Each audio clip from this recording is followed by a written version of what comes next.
15th. Two more months. Yeah, I know. It's so hot. It's too hot. I usually make it a goal to go at least opening day, but luckily I got other things going on right now. But October we're fully waiting on. I mean, but come on, you had air conditioning in your stand, though. Yeah. You were fine. No, but in fact, that's what he's today. He bought a new property. So maybe we can put an end to Several miles from where he's living. And he got a 7-acre pond. Oh, wow. He had a bunch of quilting, and he's sitting there. They're setting up stands today, this week. Yeah. He bought 15 new stands. Nice. All How many acres? That's for 15 stands. 170 acres. 170 Yeah. for 15 stands. Okay. I mean, that's a lot of stands for that amount of property. But okay, unless you're hunting in different times, obviously. John. It's a nice setup he's got. He's got Yeah, I bet. and he's got some river in the bottom. But That's great. it's just it's not, to me, it's just not worth it to get out there when it's that hot. Don't worry about It's just snakes. in the boat. Snakes don't bother me. I mean, I got snake boots on, so I'm good. And like you said, mosquitoes. If my thermal cell's not running, I'm in trouble. And I've had it before where it quit working. Here comes the bugs. That is no fun. So I'm happy to talk to that. Yeah. Turkey mask. Nobody else. At one time, luckily, I had my mask on. So I didn't want to keep the bugs in my face because I didn't want to leave the stand so soon. But I learned a lesson. I always have extra butane with me for my thermal cell to never let that happen again. Well, it's only because generally, I never, get out there in October. Yeah. Most of Yeah. them are on right now. Yeah. But if you're out there in August in the low country, that is very true. Very true.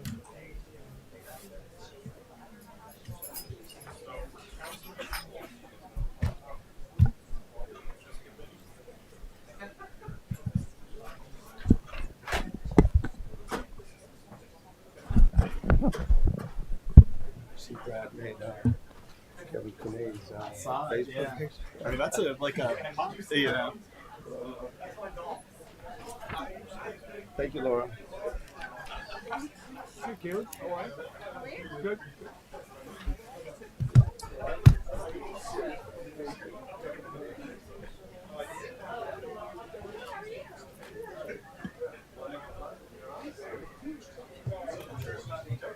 no, it's actually something.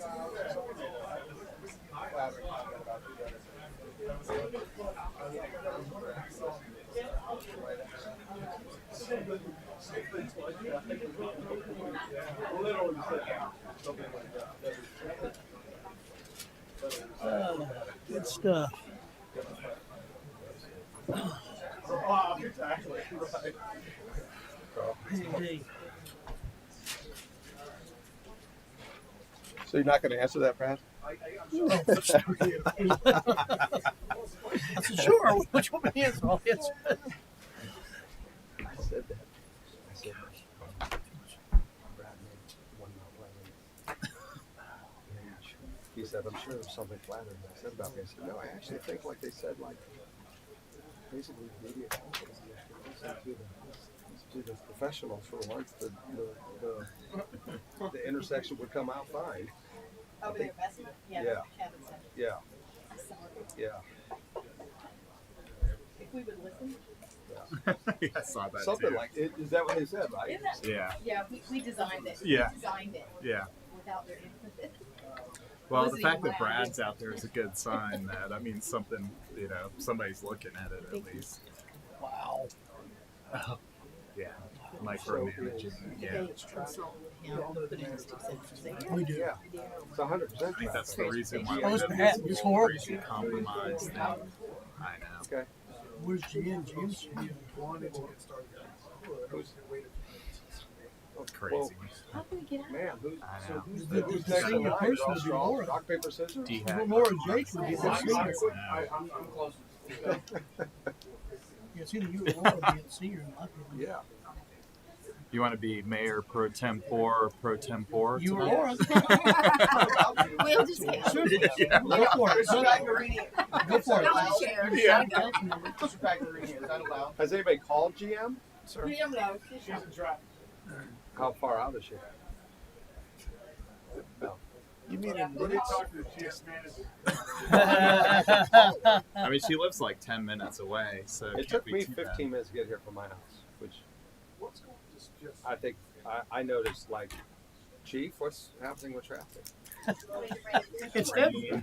I think 526 was not only red. I saw a new color of red on it. Oh, wow. It was like burgundy. Mount Pleasant adds a new color. Yeah. This is Mount Pleasant. It was burgundy. Look. I know this track because it usually takes me 3 minutes to get here, and it took me 4. Yeah. Man, oh, I had a man. hard time getting here too.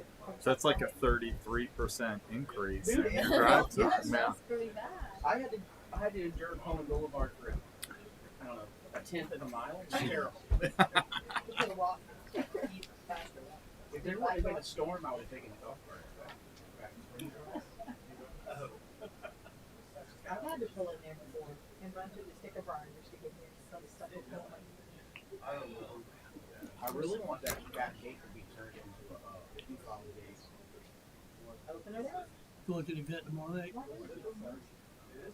What? To Oh, meet, the- to no, meet your the legislator. Yeah, Yes, get I some think so. work. Yeah. Barring nothing coming up, Right. I should be there.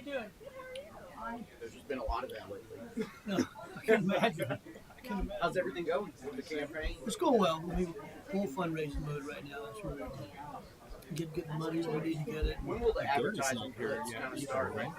September, October. Yeah. That's where we gotta get It's a money little in bit now. different. Working on it. Yeah. Working on it. Jake? I got it. Yep. John, you ready? I think we're gonna do it, sir. You ready? You don't want to move over? No, I'm good.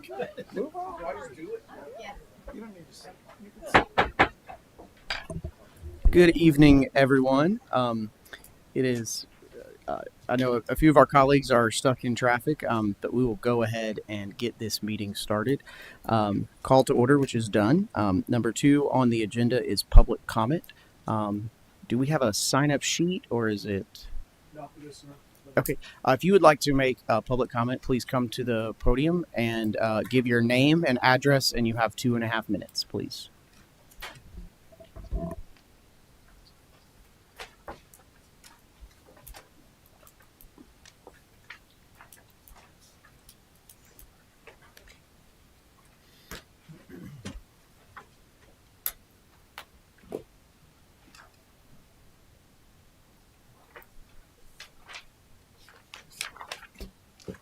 Go, Laura. I am Marie Desmerdo, and I live at 1133 Liberty Court. Thank you.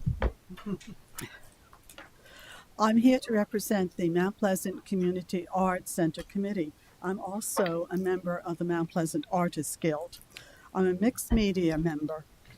I have worked in theater, and I have very extensive theater experience. I've worked in many different types of theaters and theater venues. I retired from SAG-AFTRA. I was a member of the New York Ensemble Studio Theater and a member of the National Academy of Television Arts and Sciences. And from 1989 to 1993, I served as a judge for the Daytime Emmy Awards. Now, as Mount Pleasant moves forward towards acquiring a temporary space for a community arts center, the support of our local artists will be essential. And I believe that before a final decision is made, the basic needs of the art organizations and the artists should be considered. To what degree would the facility meet their needs?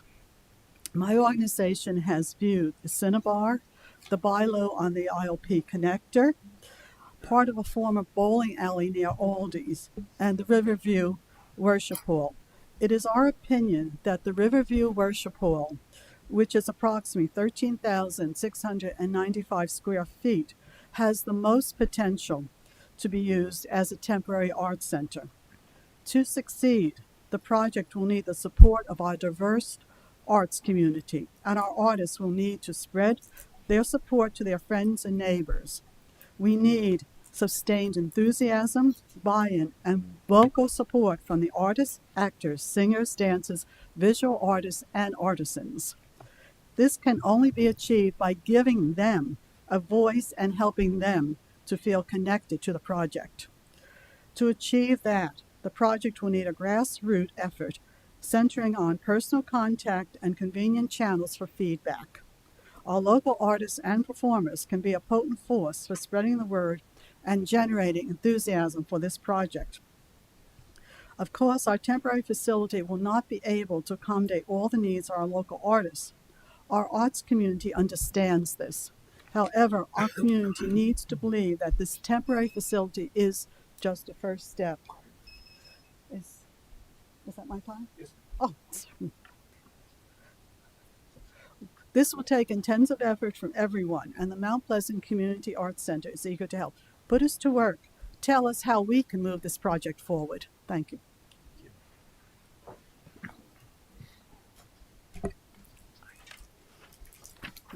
I see you made it through the traffic jam. My name is Carol Hallman, and I live on Parsonage Woods Lane up in Mount Pleasant. I just have one point to make, and first of all, let me thank you all for this continuing effort to somehow put together a feasible temporary arts center as we look, more distantly in the future.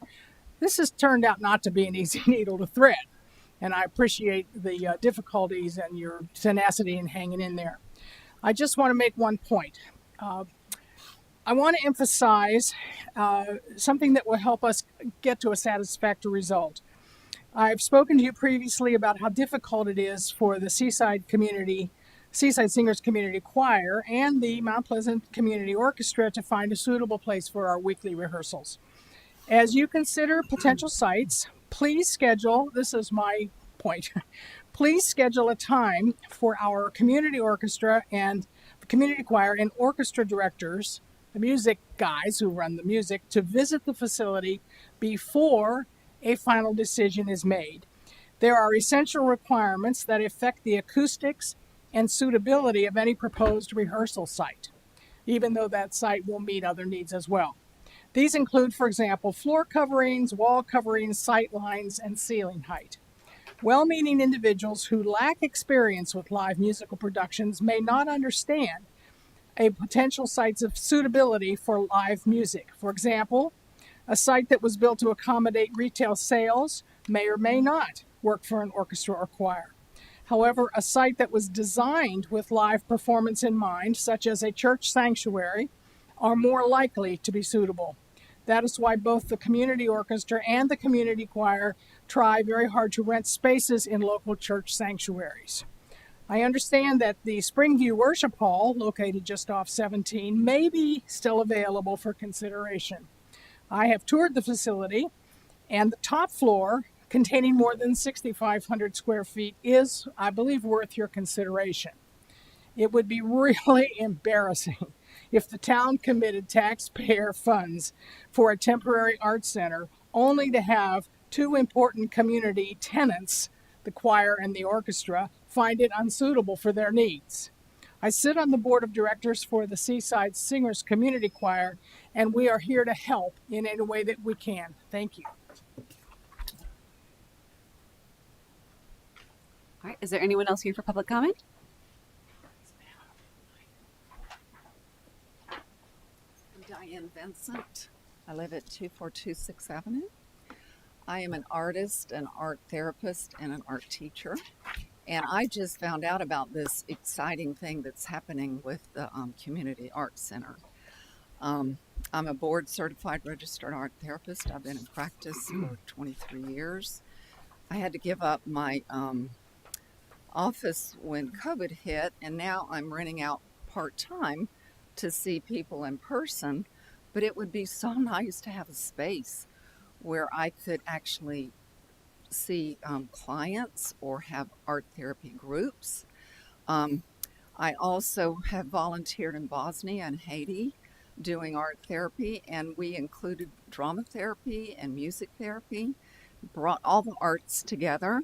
I created Hearts Mend Hearts, which we created after the Emanuel 9 shooting, where we brought the community and gave them free art therapy for 6 months, 3 days a week. And it would be so wonderful to have an art center to hold something like that instead of the Charleston County Library. which is where we held it. And, you know, we may do, but to actually have a studio space would be incredible. And I could sit here all day and tell you the health benefits of all of the arts and what it does for our brains and our bodies. I'm a permanent continuing education provider for mental health professionals, so I give lots and lots of workshops. It would be so nice to have a space where I could actually have mental health professionals come in to a creative art space and to hold my workshops there. I also started our art school, Art Connects Art School. We did this in our home, and after COVID, we had to shut it down. And so now we don't have anywhere to really teach classes. So it would be really, really nice to be able to have an art center where we could teach our classes. And I think that's it. Thank you.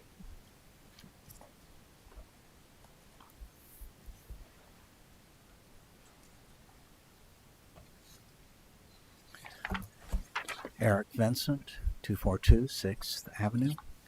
I'm a children's book author and illustrator. I'm a local artist, and was quite excited to hear about this possibility of this art center, and I wanted to speak in support of it.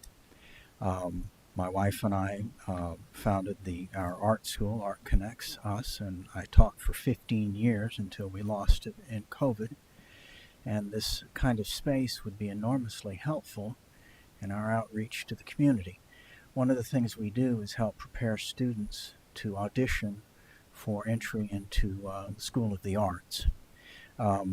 We also have art shows in which we combine music, dance, and the art, and have used space at MUSC. It's been difficult, but have been able to attract over 300 attendees for single shows, and we would love to have a community space where we could do this kind of work.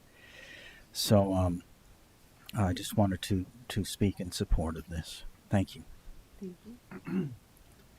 All right. Is there anyone else for public comment? Good evening. I'm Lucy Richmond, and I'm Vice President of the Mount Pleasant Artists Guild. I'm an artist, and I show at the Perspective Gallery. I just wanted to say that we highly support this project.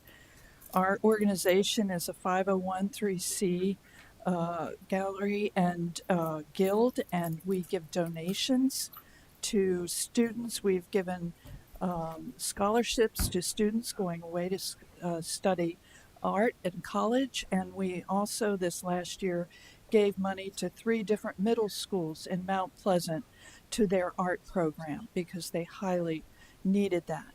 We also give workshops in our gallery, which is very, very small, and we could use extra space. And so anyway, we support it and hope that you'll come up with a nice center for us. Thank you. All right. Is there no one for public comment at this time? All right. I would like to declare public comment closed. Item number 3 on the agenda is to go into executive session for 2 reasons: personnel, consideration of applications to serve on the Green Commission, and legal and contractual. 2 items: 1 on pending litigation, captioned James N. Direline, and 1 on possible action regarding lease options for the Community Art Center space. Note that after executive session, that we will take no votes during executive session, and after executive session, council may take action on any item, including any subsection of any section listed on an executive session agenda or discussed in an executive session during a properly noticed meeting. Do I have a motion? Move to enter executive session. Second. We have a motion. We have a second. Any discussion? All those in favor? Aye. We are in executive session. That's dumb. Thank you. Mayor Pro Tem Tem. Mayor Pro Tem For Tem. 2 minutes. Perfect. Thank you for doing that. No, it's all good. Traffic was Coleman. Did you see it? Oh no, I was Oh, laughing. it was. I mean, I'm telling you, I walked in during the first comment. It was so bad. 45. I only had to deal with Coleman for like a 1/10 of a mile, and it slowed me down quite a bit. Oh my goodness, it's awful.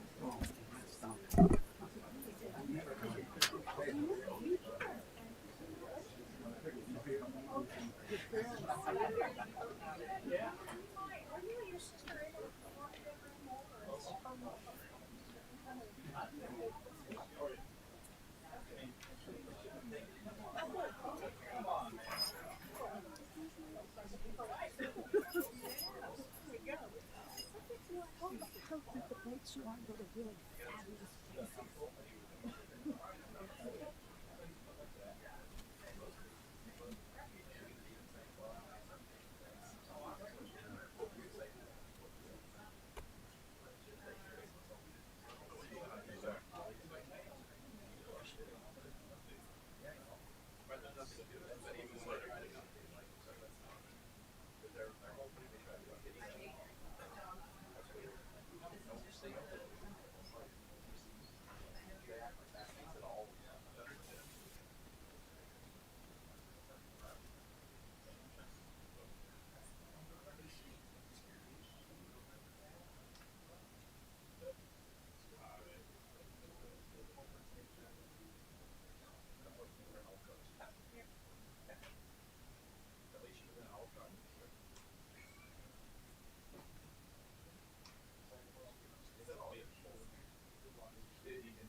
Hey, congrats, guys. Congratulations to you.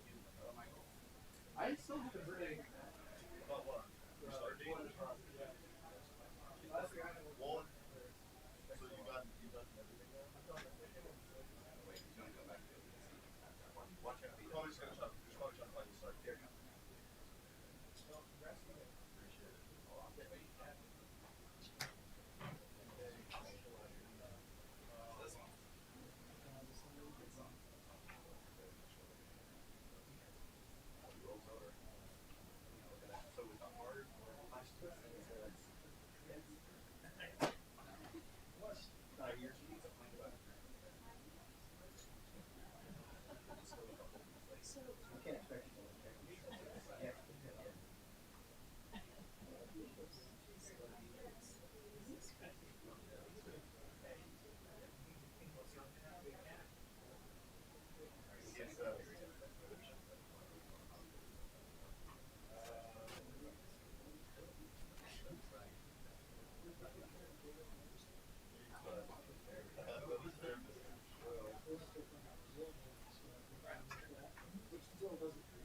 I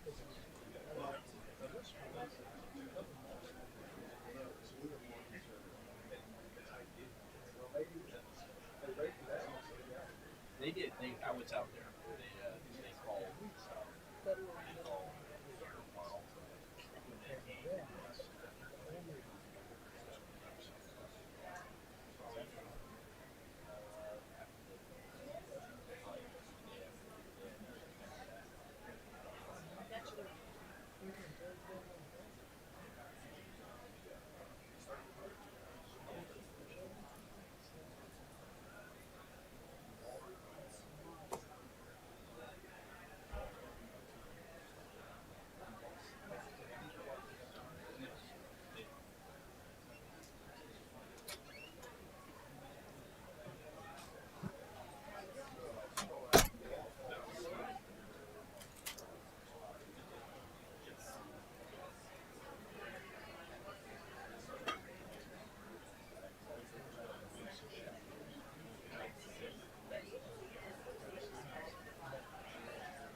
see where. Yeah, I know him very well. He's not in here right now. He's not in here right now, but he should be this.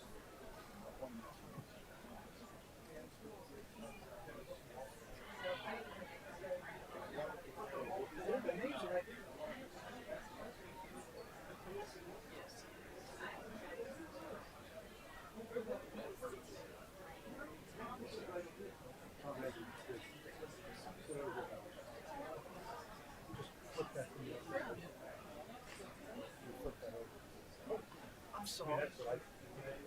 Oh, I got you.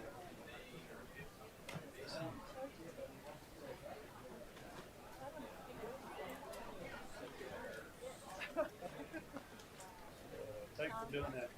And they had to make them smaller because it was last minute thing. I sent you all the, there's, no, the names are printed, so some, I got,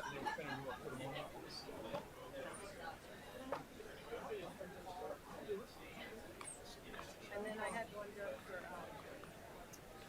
these are all the printed. 42 here. So see, Well, I don't know. Will will be here. Will should be here. I think I can set up one how this will. This is tested the show. Oh, so it didn't have to go. He's got this. so he's, He may not. So he's kind of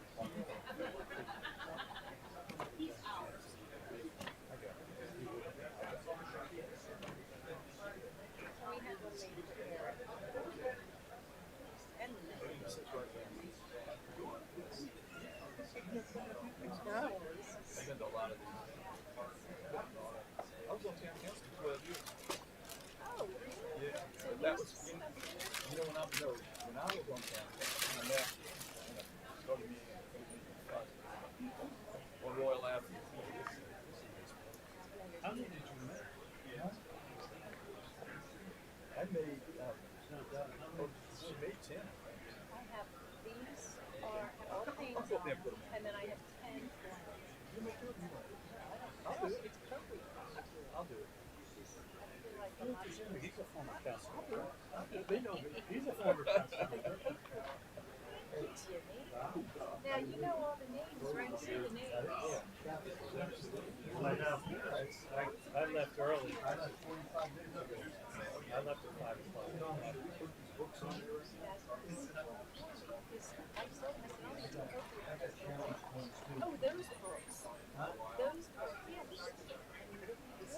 I didn't know if you were allowed to.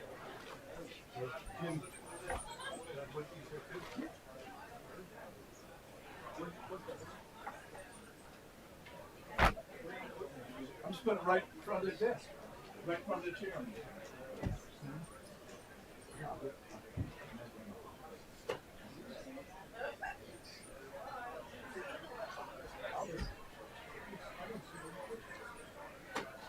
I don't think Will's gonna be here tonight, guys. Why? He's got the flu. Oh, really? Mm-hmm.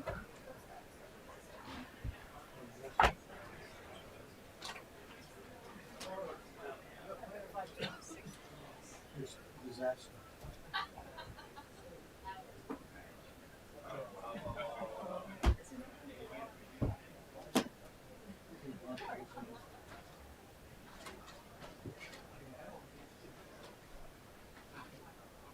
Thanks for doing those books, by the way.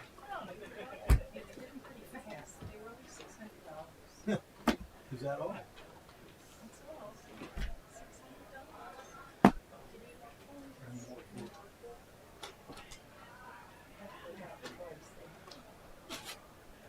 What's that? Oh, I know, I saw. What's that, Jim?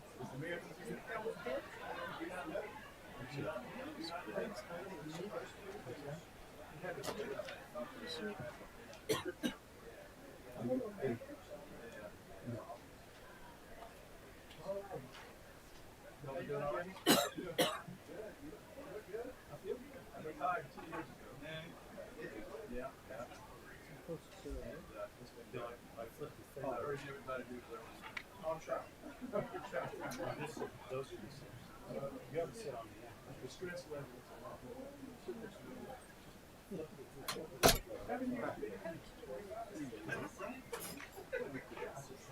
There you go.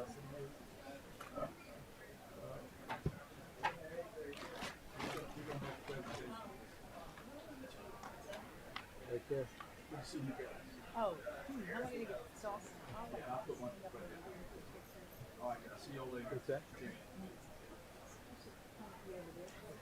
You could actually go in front and kneel down. That's what Columbus do all the time. That's what Columbus do all the time. You should have brought a land, some kind of credential on it. So I Instead can of official. Exactly. stand like right in front of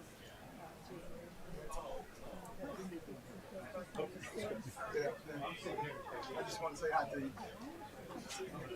I've never missed anybody. Or I'll miss somebody.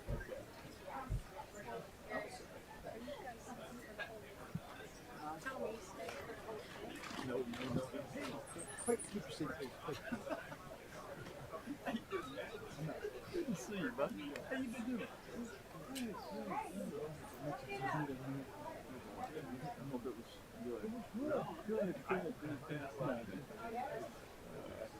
Good.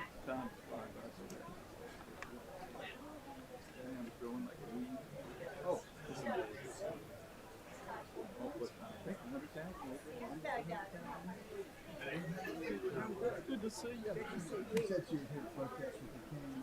You got to protest something?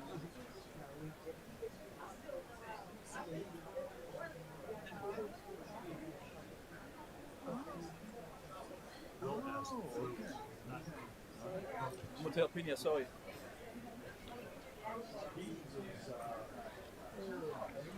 We walk by y'all's house all the time. We'll stop by one day. Okay, we will. I promise you. We'll knock on the door. I'd love to see you. Okay. All right, man.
They said the water is received, but now you can't make it like that.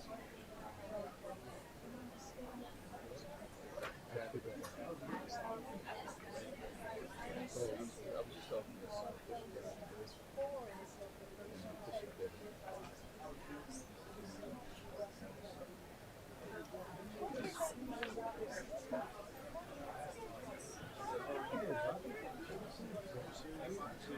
Hey, Bob. Yeah, good to see you. I am.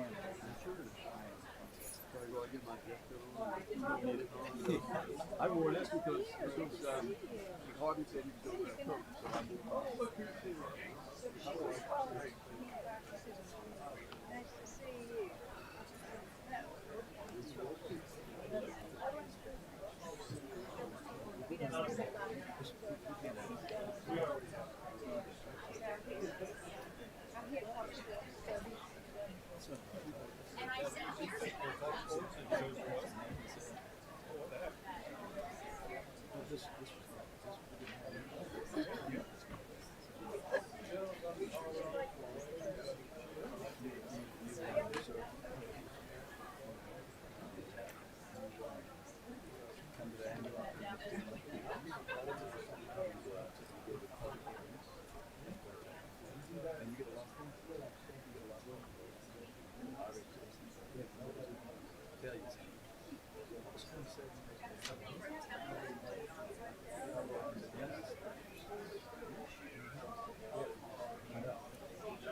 Let's make a rule.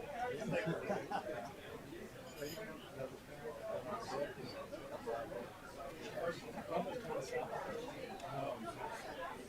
You like regular, come off the line. And I think we've done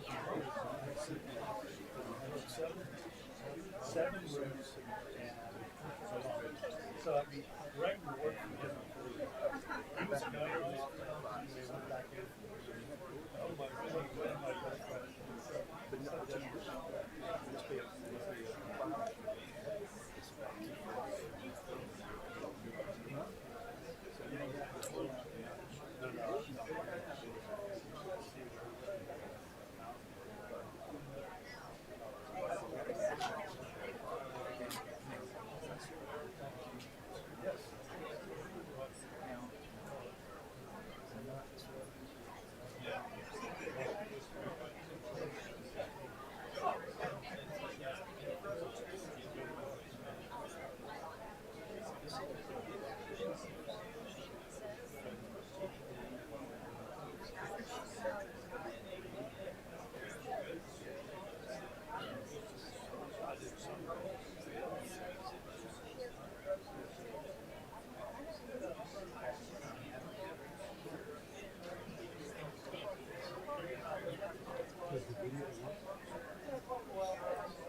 They'll see it on their screens up there.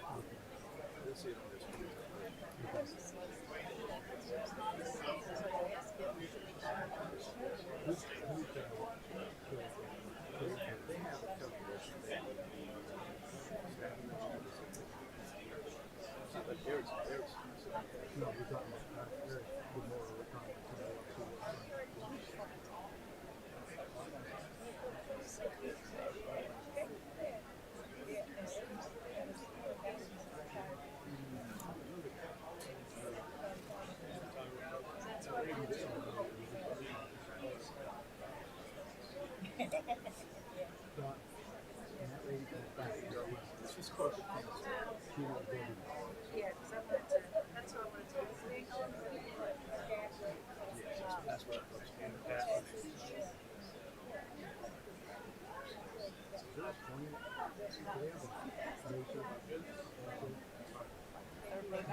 Jimmy.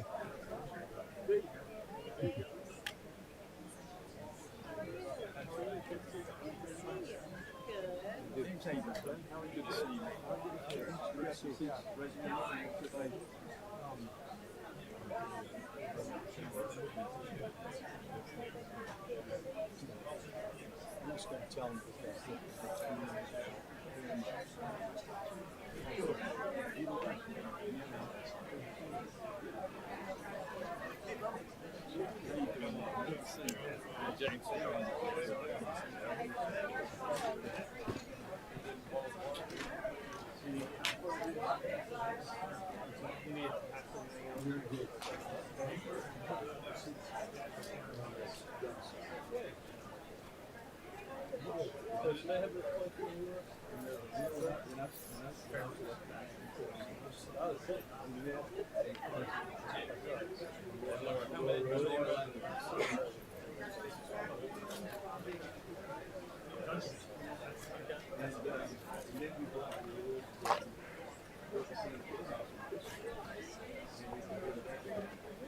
Those are the good old days. In fact, I thought it was we had to get that fixed.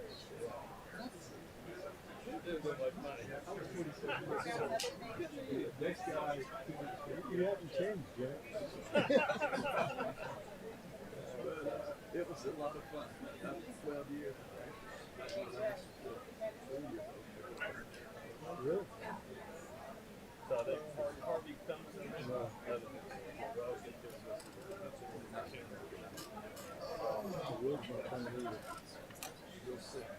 yeah.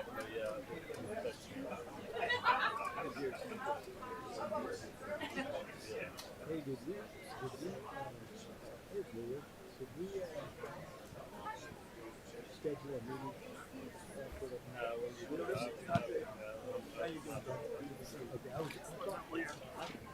We were trying to do something. Made it. Do you have time to no, I think I got it. Sorry about that. Maybe.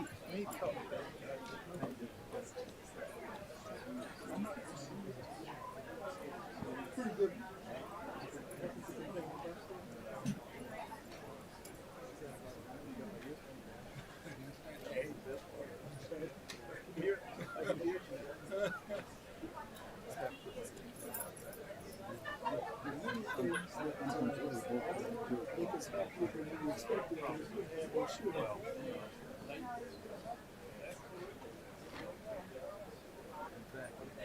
So Leo, was there a wreck on the bridge or something?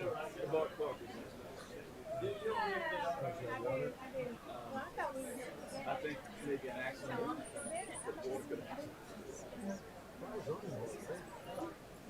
You came close. There's nothing over there.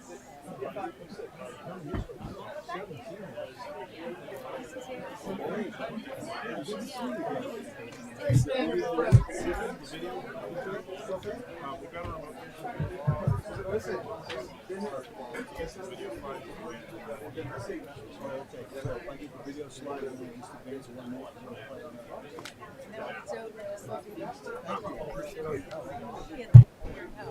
Good to see you again.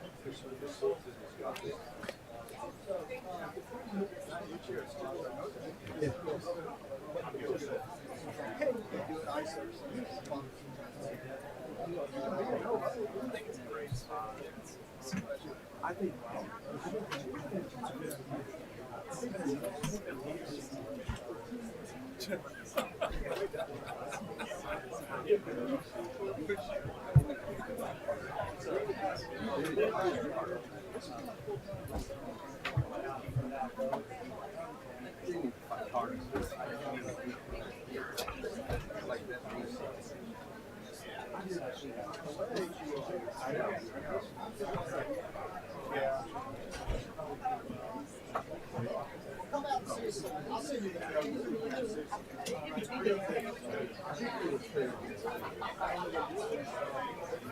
So listen, I got a bunch of these things.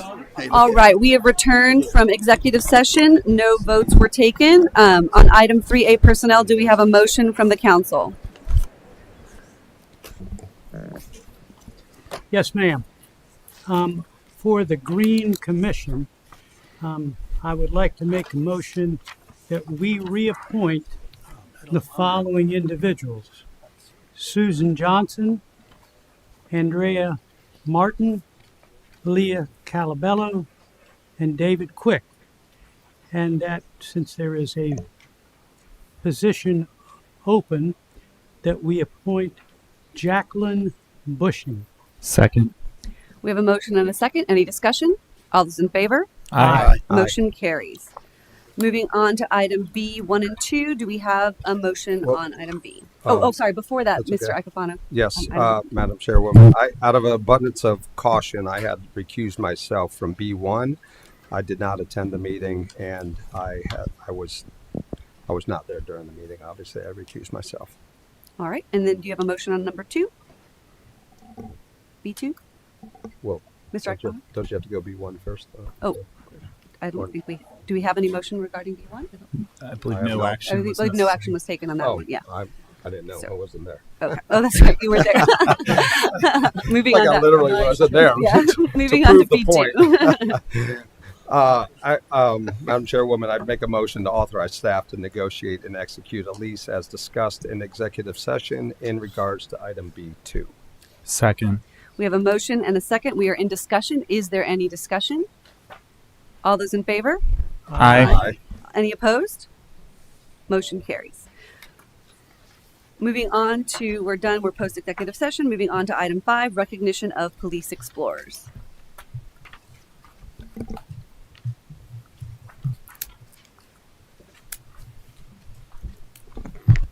Good evening, Madam Chairwoman and council members. Tonight, we're before you to recognize the exceptional work of our police explorers in a recent competition.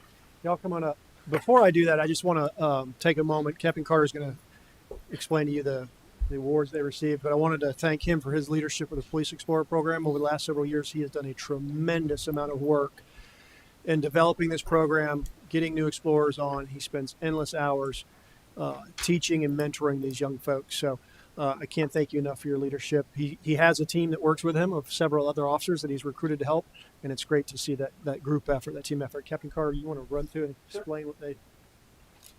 In July, we were able to compete in the state scale competition for Explorer posts, and we actually had from other states, that Tennessee and Georgia were also represented. Our team did very well, placed in 8 of the 10 events and in several individual events, and finished second overall. Did an excellent job. We have some of them here if you couldn't attend tonight, but we also like to brag on that they're in transition coming on, that we have Ian Uzi and Walter that were sworn in as police officers last week and are undergoing their training for that.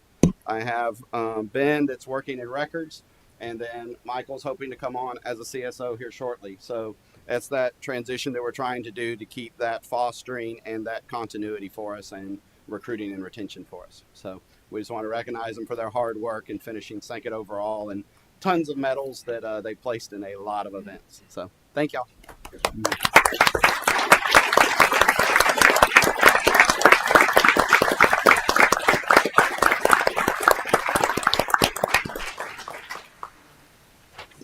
Guys, can you come line up front? I guess, yeah. You flipped the car over too, right? Is that you in the... Yeah. That was awesome. These guys are taller than us around.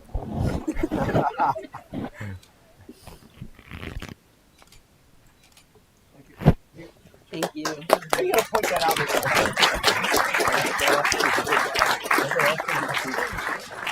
Moving on to item number 6, recognition of the U15 Surf Soccer National Champions.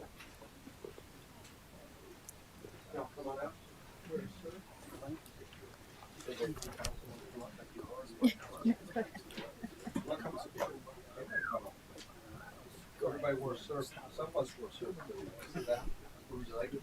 Come up over here. Actually, come and line up and face council. Yeah. Face you? Yeah, face us, yeah. Ooh, that's a deadly weapon right there. I don't know what to do. I gotta do something. I can't keep it. Council, I want to present the U15 Elite Clubs National League National Championship Carolina Surf Team. We have coaches. I don't know where the coaches are. They're here somewhere. They're supposed to be. Oh, here we go. Where's Tam? Isn't Tam up here? You're actually shorter. Sorry about that. Damn, that was Who am I to talk? Well, where's Tam and all that? We have Chase Miller, Aaron McGarvey, and Tam McGowan. Are they all present as well? Okay. And then players are Liam Beasley, Charlie Benetti, Jerry Cromedy, Ethan, is it DeLay? Thank you. Brady DeLay, Parker DeLuca, Easton Franklin, Renzo Goretti, Briggs Guazdo, Parker Harrison, Trip Johnson, Patton Little, Garrett Patterson, Mac Thomas, Gabe Williams, and Cannon Wheat. The SC Surf 2009 boys won their first ever ECNL National Championship on July 18th, 2024. The team worked hard in the fall and finished at the top of the Southeast region. They qualified for the national playoffs in San Diego in June, where they faced the top teams in the country, and then advanced to the final 8 in Richmond, Virginia. SC Surf faced off against last year's champions, Pipeline, Maryland, in the final. During the final, SC Surf got off to a quick 2-0 lead with goals from Parker DeLuca and Briggs Guazdo. Pipeline fought back into the game, scoring 2 goals in the game's final 15 minutes to send the title game into extra time.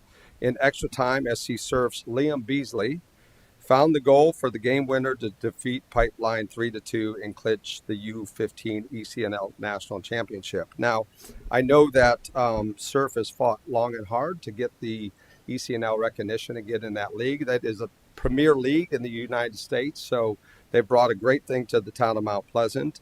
I want to thank Surf for all that they do. I know personally they helped my daughter get into college and get a scholarship, so I don't want to make this about me, but they do a good thing. They do a wonderful thing for the town of Mount Pleasant and our citizens, and they really work hard to make that happen.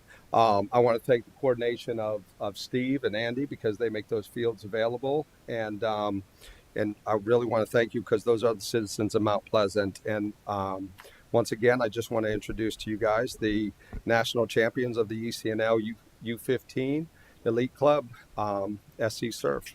So thank you.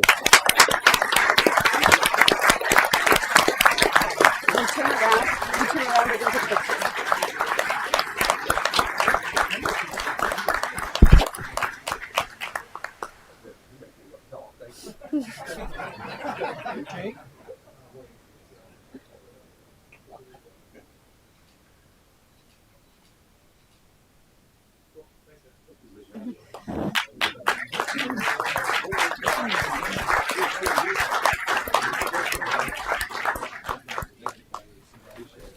Thank you so much.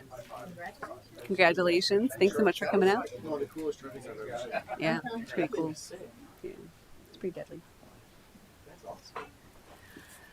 All right, moving on to the next item on the agenda, which is to adjourn. We stand adjourned from this meeting. We're going to take a 5-minute break to bathroom break for council members, and we will resume in 5 minutes. Thank you.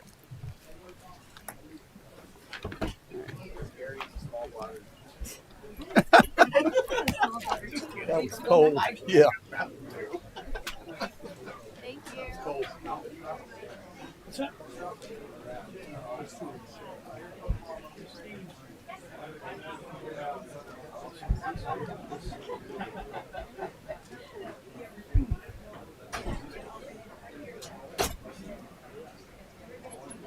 Hello, sir. Good to see you. Good to see you again, sir. Thank you. Everything goes well in November. Working hard to get there. Doing good. Thank you, sir. Appreciate that. Keep up the good Yes, work. sir. Thank you.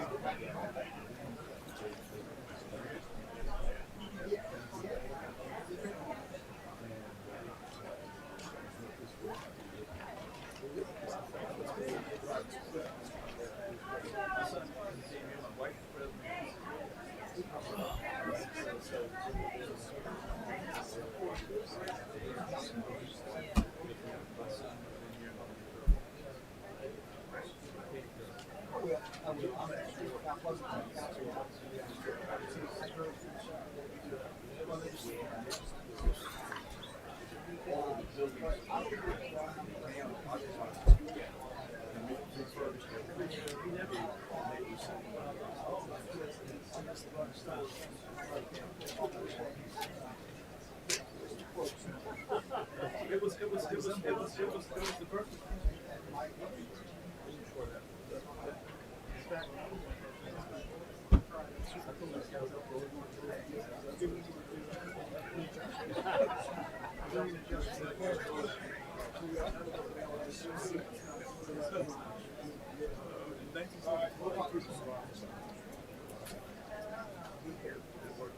Now it's still town.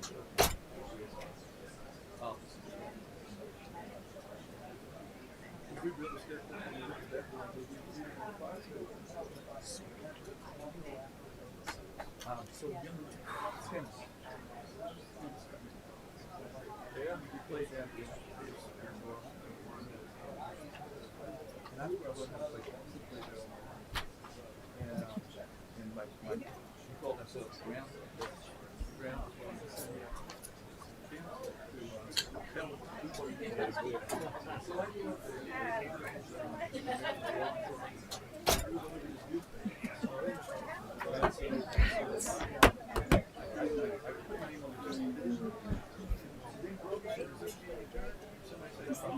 Oh, that's pretty.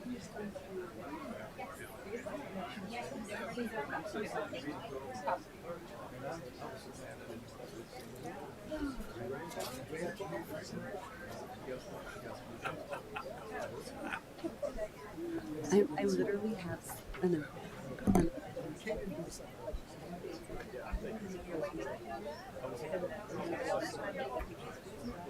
Oh,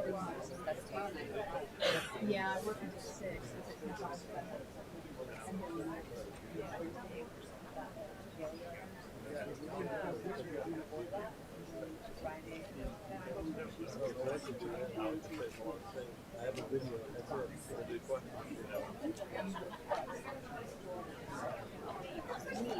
Oh, and not the box.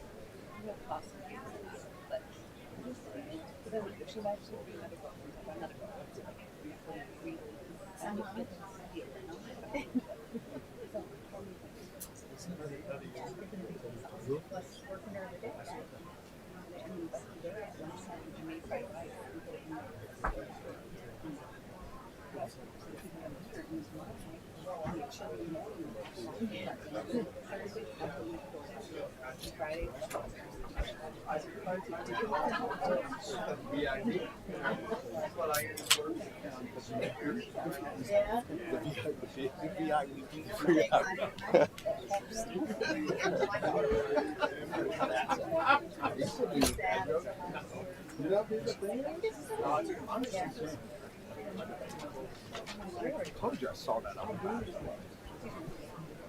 I wish I would have a camera on the back of my chair. Uber car.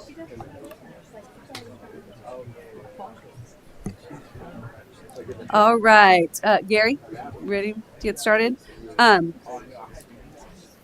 Thank you so much for coming to the town council meeting tonight. I would like to send best wishes to Mayor Haney, who is feeling under the weather and asked me as Mayor Pro Tem to chair this meeting on his behalf. We're going to go ahead and call this meeting to order. Item number 1 on the agenda is prayer by Reverend Rob Dewey, followed by the pledge will be led by immediately prior Mayor Pro Tem Gary Santos.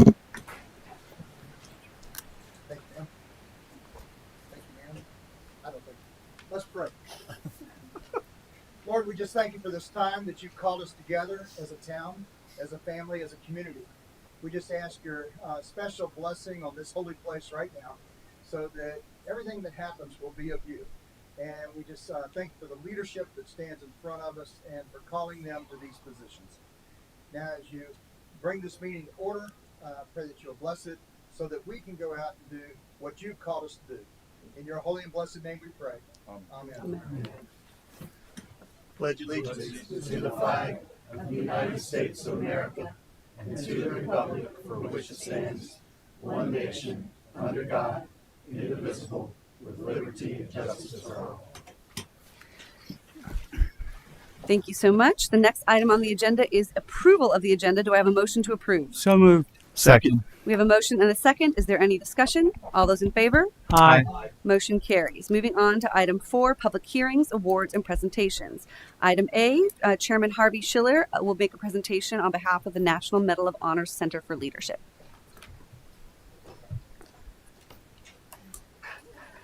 Chairman Schiller will not be here tonight because he was downtown and his street was underwater and he was unable to make it here today. So my name is Tom Mundell. I'm actually the president and CEO of the National Medal of Honor Center for Leadership. And I thank council for allowing us to come and give you an update.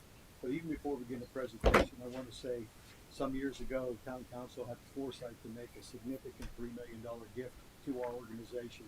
And I just want to say that it was absolutely vital to our success moving forward. And without it, I probably wouldn't be standing here today. So thank you sincerely for all your support moving forward as well. I want to show a video real quick that gives you an idea of what our organization is. In our world today, there's a lot of division. I've seen things that are unpleasant with regard to the way that America is becoming divided. Together we stand, divided we fall. To me, a values-based leadership program truly is the bridge that can cross the chasm between what's taking place in our nation.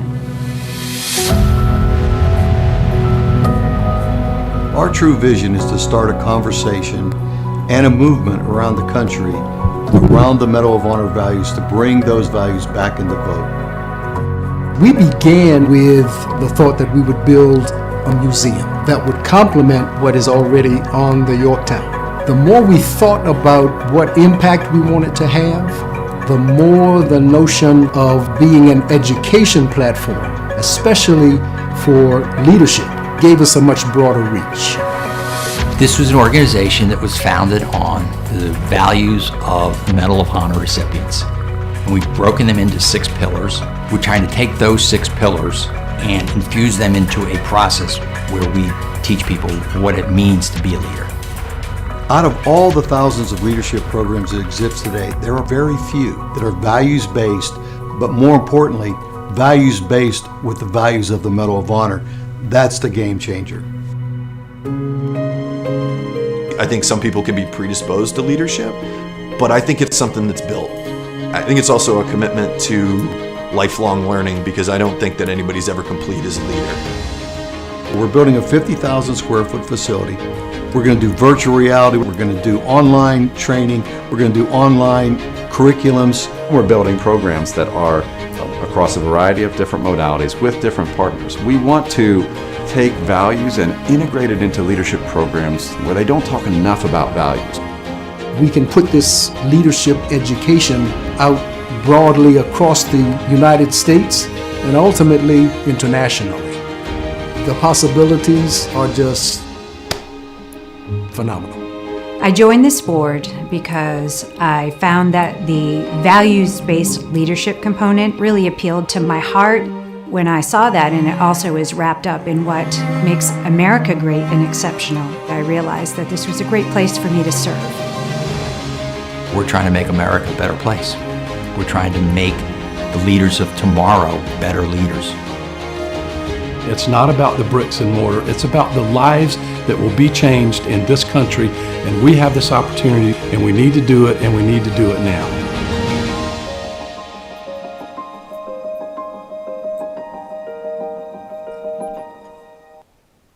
Just want to give you a brief update on where we are with our building plans. We are very fortunate to have 3 absolutely wonderful partners in our community. ClickBAIM is our architect. We have Choate Construction as our construction company, and Seaman Whiteside is working on our engineering over at the center. So on the first floor of our 50,000 square foot building, we've engaged a company called Healy Kohler, which is actually a world-renowned exhibit design creator. They actually have created the first floor, which is an interactive, and it's going to be able to show everybody about their leadership journey, interspersed with stories of the Medal of Honor recipient stories. So in addition to our leadership center, part of our mandate is to make sure that we keep the stories alive of the Medal of Honor recipients as we move forward. Since the Civil War, there's been 3,519 Medal of Honor recipients out of 41 million soldiers. We have 60 living recipients with us today, and we want to make sure that we capture and tell those stories over and over and over, so lest our country forget. On the second floor is the nerve center of our new leadership center. It's actually the Center for Leadership itself. And in this center, our goal is to do a couple things. We want it to be a sacred place to draw inspiration and knowledge from Medal of Honor recipients and their stories of valor and selflessness. We want it to be a place to convene and invite discovery. We want it to be a hub of nationwide collaboration through innovative educational and leadership program, and a means to unite the country around core leadership values to celebrate and carry forward. We believe that everybody in life is faced with a meet your moment experience or a leadership moment. In fact, many of us experience several of those or even many more than that throughout our lives. Our goal is to take this program nationwide to help the citizens of our country, so when they meet those leadership moments, they will be prepared to deal with those in a very positive and proactive manner. Our goal across the country is to inspire American leadership through the values of the Medal of Honor: courage, sacrifice, integrity, commitment, patriotism, and citizenship. We believe that those are timeless values that our country needs to embody. You can see a few pictures here. You saw in the video our architectural design for the building sits on the harbor looking across to Charleston. Yorktown on the left, the Ravenel Bridge on the right. I want to spend a few minutes to tell you about where we are with our fundraising and how we're going to get to where we are. We have, when I started here 2 years ago, our board decided that we needed to go do two things. Go out and get people of character and substance throughout the country to be part of our board. And also it had to be nationwide and it had to be diverse. So when we started with 11 board members, we now have 22 governing board members and 17 national advisory board members.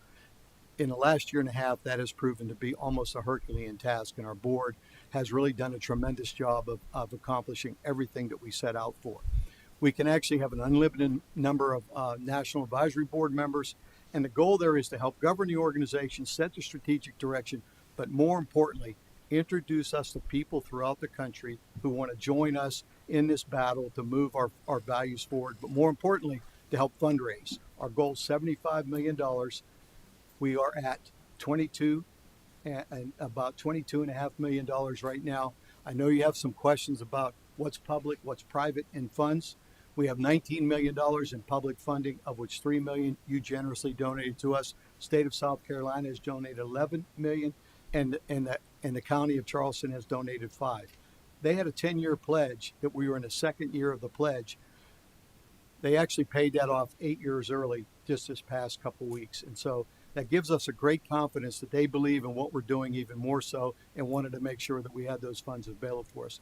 The state actually just committed another $5 million in a recent round of budgeting that they concluded in June.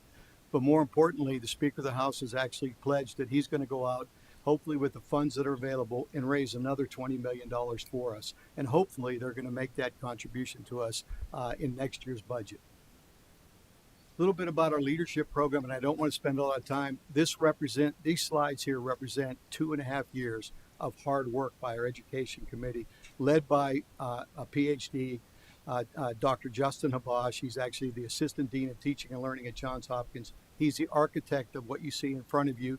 We're getting ready to operationalize a lot of those programs, and so next year, hopefully when you have us back to make a small presentation, you'll get to see the impact that we've had across the country with the people who participated in all of our programs, going from high school students to college students to people in their mid-year career, later on in career, but more importantly, and then veterans also leaving active duty and coming into civilian life. And we hope our leadership program will do that. And lastly, I want to say we have some of our board members here, if they would raise our hand. Very committed board. We cannot be more delighted that the work that they have put in and the time that they've committed, but also the gifts that they have made, because we have a challenge gift from one of our board members, and our board collective has given $2 million themselves. And so that concludes our presentation. I'd like to open it up for any questions you may have. Council, any questions? Thank you so much for coming, and thank you so much for making the presentation. Thank you for having us. Really appreciate Thank you. Support. Thank you.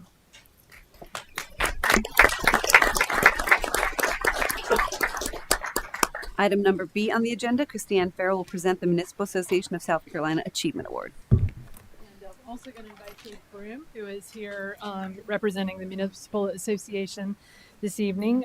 Mayor Pro Tem and Council, I am very pleased to share with you all the 2024 Municipal Association of South Carolina Achievement Award. The town was recognized at the annual summer conference for our program and our partnership between the Mount Pleasant Police Department and Wake Up Carolina.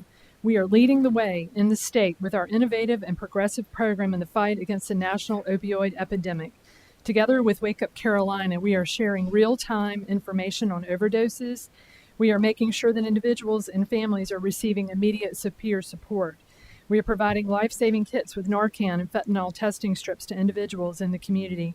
And most importantly, we are saving lives. Through our program, last year, we saw a 40% reduction in overdoses. We would like to thank the mayor and council for your support. We would like to recognize Nancy Shipman and Wake Up Carolina for their partnership, and recognize the members of the Mount Pleasant Police Department who have been integral to the success of this program. Former Chief Carl Ritchie, who helped form this partnership, Chief Mark Arnold for his support in the expansion of this program, and Captain Chris Rozier and his team for helping us lead the way in the state with our opioid program. And finally, to thank the Municipal Association for this well-deserved award. And I think Jake has a few additional words. Thank you. Good evening, Mayor Pro Tem and Council. I'm Jake Room. I'm the Chief Operating Officer at the Municipal Association of South Carolina. I'm very pleased to be here to recognize the town of Mount Pleasant for winning our Municipal Achievement Award for the Opioid Crisis Project. We presented the award at our annual meeting in Greenville last month, and Mayor Haney was able to accept the award on the town's behalf, but we'd also like to share this accomplishment with the whole council. The town won the Achievement Award for the Public Safety category. 40 cities and towns submitted their projects and initiatives. One purpose of this awards program is to share great ideas like this with other cities around the state, which is what happened when officials from across the state saw a video presentation about this program at our annual meeting in July. I know that Mayor Haney was proud to accept on behalf of the town, and I'm pleased to be able to share it with you again today. It is a testament to his leadership that the trophy is here. Oftentimes we give it to the mayor at the annual meeting, and then we come to present it in the town, and it has disappeared. So congratulations to Mayor Haney for making it from Greenville back to Mount Pleasant with the trophy. On behalf of the Municipal Association, congratulations again for winning a 2024 Municipal Achievement Award.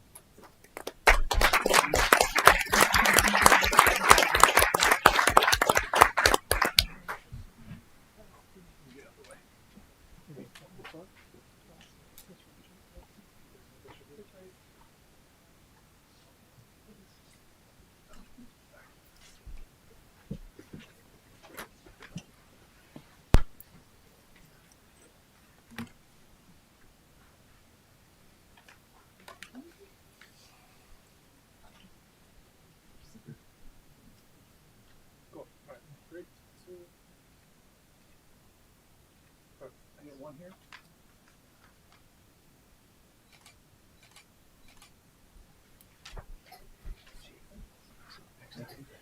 Thank you so much.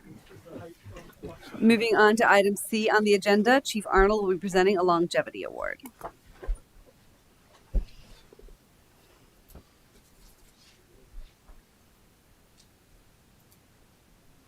Mayor Pro Tem and council members, it is my privilege to recognize Sergeant Carter Baldwin for 25 years of service. Come up here, Carter. He started his career in July of 1999. He was assigned to Patrol Division. In 2001, he was promoted to the rank of Field Training Officer. For the next 6 years, he spent his time training numerous police officers. We wouldn't be the department we are without our field training officers doing such a fantastic job, and he has definitely been a part of that. In 2007, he was promoted to corporal. And for a few months as corporal, he ran a team as a supervisor. In 2013, he was promoted to sergeant. He was assigned his love for training and found him back in the training unit as a training supervisor for a period of time. This past year, he took on the acting role of lieutenant while his supervisor was out of town for an extended period of time at a leadership conference. He's assigned to the SWAT team. He's been a SWAT team member for many years. He helps with our social media team and information on Nextdoor. He's an instructor in firearms, red dot, active shooter, TAC med. He's a sniper, and recently won the Supervisor of the Quarter Award. Sergeant Baldwin's one of those individuals that comes in every day, does an amazing job. Doesn't seek out a lot of attention or recognition, just consistently year after year is a fantastic supervisor and does a tremendous job at teaching and leading and mentoring our officers and the officers on his team. So thank you for 25 years. I look forward to more.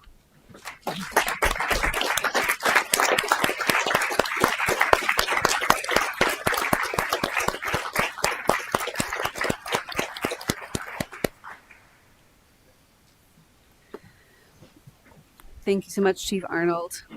Moving on to item 5 on the agenda, we have approval of the minutes from the June 3rd and July 1st, 2024 special town council meetings, the July 9th, 2024 special and regular town council meetings, and the June 2024 financial statement. Do I have a motion to approve? Move for approval, Madam Chairman. Second. We have a motion and a second. Is there any discussion? All those in favor? Aye. Aye. Motion carries. Moving on to item 6 on the agenda for public comment. Please come to the podium, state your name and address for the record. You have 2.5 minutes to speak, and I believe, do we have people signed up? Yes, we do. Oh. First is Sean Barnes. Good evening. Thank you for allowing me to speak. I'm tell you what, I'm so proud to be live in Mount Pleasant and work here. All the great things that you guys do is just unbelievable. I just wanted to touch base. I've been working with the transportation, and we've gotten some things pushed through. I've been talking with Will Haney or Mayor Haney about moving through, but I'm still concerned about Center Street and McCants. I was walking this morning, the kids were riding their bicycles, running quickly to go to work or school, and the cars are just running down. I'm not talking all of Center Street and all of McCants. I'm just talking from Ben Sawyer Boulevard to Simmons. It's a little bit over 3/4 of a mile. I know we're working with DOT, and I know that's a county road, but what we need to do now is we need to go ahead and put some flashing lights or something. And we need to go ahead and slow that traffic down. It is like a racetrack, just in that little spot right there, because when you get past Simmons, there's speed bumps, there's stop signs, all that stuff's kind of been taken care of. What's going on is we have an overflow of what's happened to Coleman Boulevard, where we did that nourishment. So it's runs them through that little section. And I know y'all are working hard, but what I need from y'all right now is we need to have some lights or something to slow them down. We've already had somebody die on a bicycle, and we don't want that to happen to these kids. I mean, they're all riding on sidewalks, which, hey, let's make room for everybody, but they're scared to be on these streets just in that one section. I know it sounds like I'm beating a drum every time I talk about this, but it's an easy fix. Put some lights up until we can get, something resolved for a long period of time. Please help us before somebody gets hurt. Thank you so much for all your service. Have a good night. Josh Dix.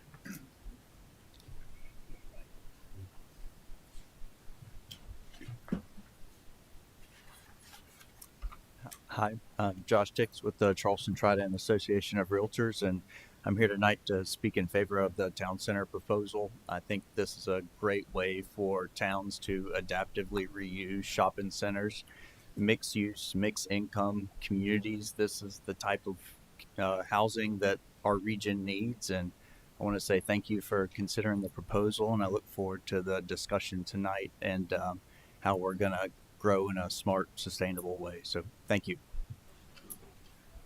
Tony Beal.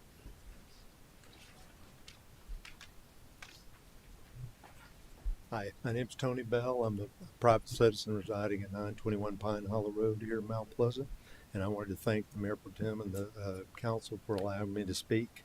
What I have to talk about today is not under the purview of the municipality, but rather the state. But it's just come to my attention that there's going to be a very, very large dock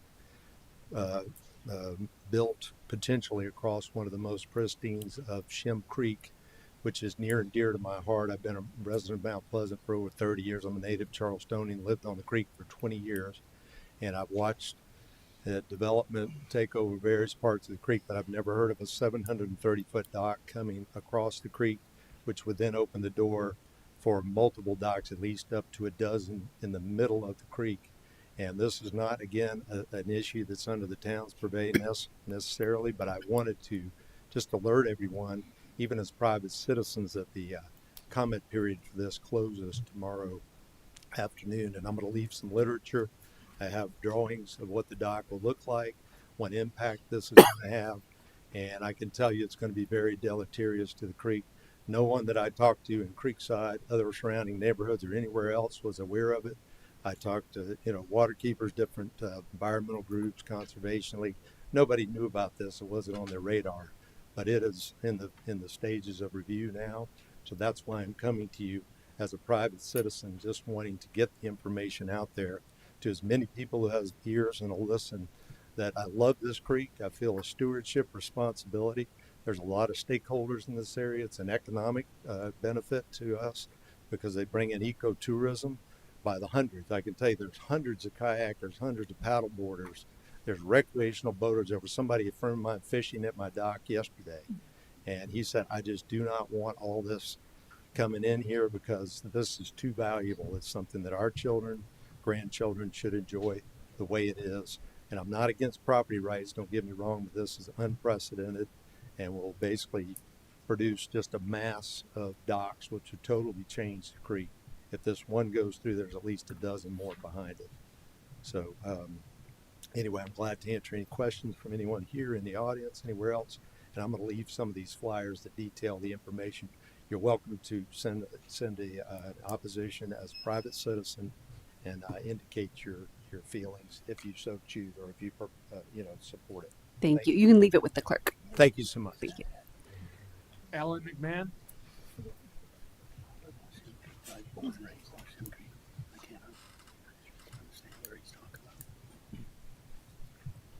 Good evening. Alan McMahon, 610 Chimney Bluff Drive, Mount Pleasant, South Carolina, 29464. I'm here to speak about agenda item number 4 as well, Mount Pleasant Town Center PD amendment. This PD amendment has been discussed over the past several months, and in that discussion, one description that's been used frequently is the term smart growth or responsible growth. And I want to highlight exactly what that means in terms of this PD amendment and why it's good for the town and for our community. Number one, the amendment would allow growth in an area with existing infrastructure. There's connectivity to existing sidewalks and the future Mount Pleasant Way. There's existing CARTA routes, CARTA stops. It doesn't require new water or sewer lines to be extended miles up the road. It doesn't require new roads to be built, which, as you know, can be sometimes detrimental to communities, sometimes detrimental to minority communities. It's environmentally friendly. There's no new impervious surface being added, and in fact, the revisions that Town Center has agreed to would likely add more pervious surface. It doesn't require the clearing of a large tract of land or the removal of grand trees. The mix of uses and densities creates a walkable environment, a very high energetic environment. It reduces sprawl and traffic on external road networks. And finally, it provides attainable housing for members of the professional community that need it so direly: firefighters, teachers, nurses, and police officers. Town employers and businesses are having trouble recruiting workers due to the high cost of living. This helps tackle that. Many people who do work in Mount Pleasant are commuting into and out of each day, into and out of the town each day, which only adds to the traffic level. Finally, this agenda item has been subject to rigorous discussion over the past several months. Ownership has worked with various consultants, public agencies, town staff, in assessing the impacts and addressing much of the feedback that's been received throughout the process. They've met with neighbors who were largely supportive of the plan and listened to the thoughts of many of you as well. The revised application is not exactly what was requested at the start of the process, but they should be commended for working with you all and trying to get ahead of the rapidly changing world of retail. In doing so, I think they've arrived at a plan that can preserve the economic viability of the center, but also, again, is smart, responsible growth for the town.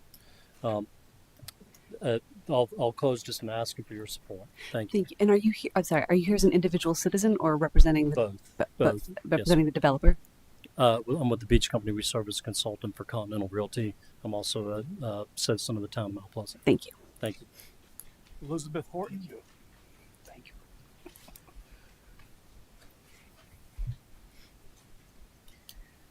Good evening, Elizabeth Horton. Do you need my address? It's already listed. It's customary. Okay, sure. 291 Commonwealth Road, Mount Pleasant, 29466. I am here because of interest in the farmers market. I know it's listed as committee action later on, so I just want to be one more person indicating an interest in having a second farmers market in the upper portion of Mount Pleasant, and specifically having it in the area around the Park West Rec Center or around the schools. Specifically not having it anywhere along 17 due to traffic and safety concerns, and also due to non-competitive nature. If we were to have it somewhere such as the big farm area, it's already known that if they're willing to host it, but you can't be a vendor and have anything selling that they sell. So that seems rather uncompetitive and very undemocratic to do something like that. So thank you. Jody Manty.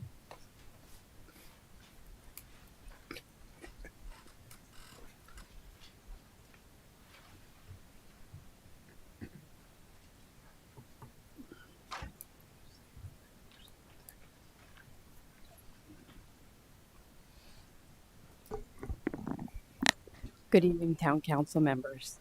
Jody Manti, 675 Kent Street. I'd like to speak to the change to the home business ordinance. I want to make sure that everyone received the signed statements from my neighbors that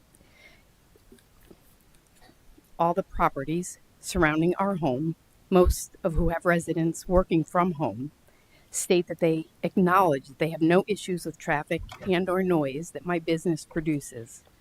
In fact, there is very often no noise from lessons. I teach swim lessons. Although there may be occasional crying. I haven't felt the necessity to go into detail about the ISR lessons that I offer because I really thought that the main focus of all this was to change the ordinance to include outdoor activities.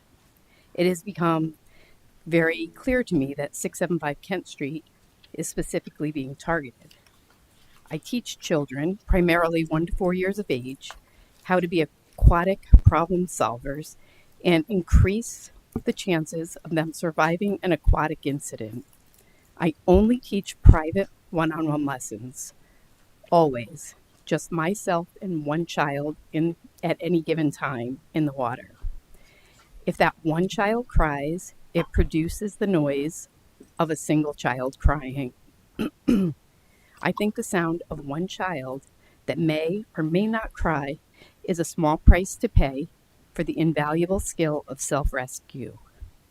Drowning is the number one, the leading cause of death in children under the age of 4. We should all be not only supporting, but encouraging home-based, rec department, and private swim lessons for our children. We're surrounded by water every day. The times that are highest in demand for my lessons are before 10 a.m. and after 3 p.m., mostly from working parents trying to provide this layer of protection against drowning for their children. The Mount Pleasant noise ordinance says that it is 60 decibels between 8 a.m. and 10:30 p.m., which I feel should help serve as a guideline for when outdoor activities may be conducted. I'd like to address the noise and traffic concerns that have been brought up by my 2-door-away neighbor at 683 Kent Street. Our small portion of Kent Street from 683 to the dead end has seen significant growth. It's actually doubled in the last 8 years. 6 new homes, with one being a high turnover short-term rental property. This logically has produced more residents, more traffic, and more noise. Please be supportive of home-based swim lessons that will help keep the youngest members of our community safe. Thank you. Stephen Manti.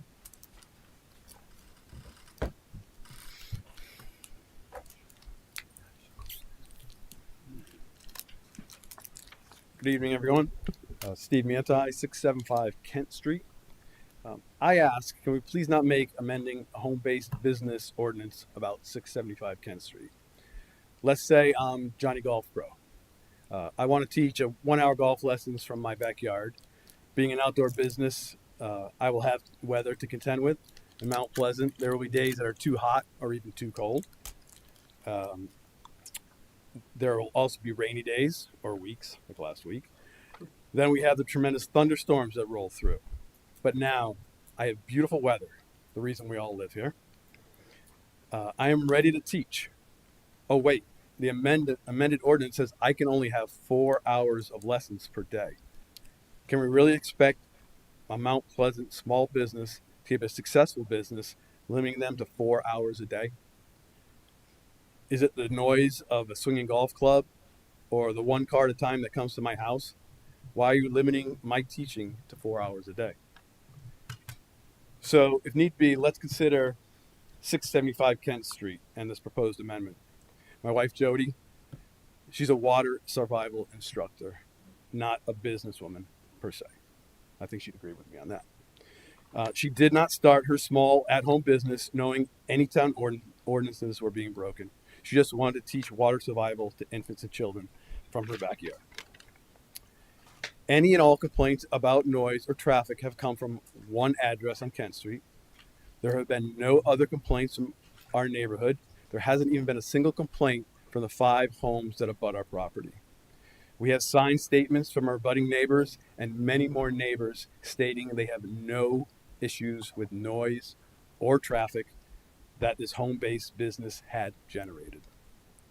There's already a home-based business ordinance. It controls hours of operation and it defines permissible decibels of noise. All we ask is that you amend the ordinance to allow for outdoor home-based businesses. It's a quick story because that's what firefighters do. We tell stories. I was feeling under the weather a while back. I missed a week of work. While I was home recovering, I took a nap every afternoon. While I was napping, water survival lessons were taking place. My bedroom window is 15 feet from our pool. These lessons did not interfere with my nap. I'm feeling much better now. Thank you for asking. Thanks for your time. Ellen Moore.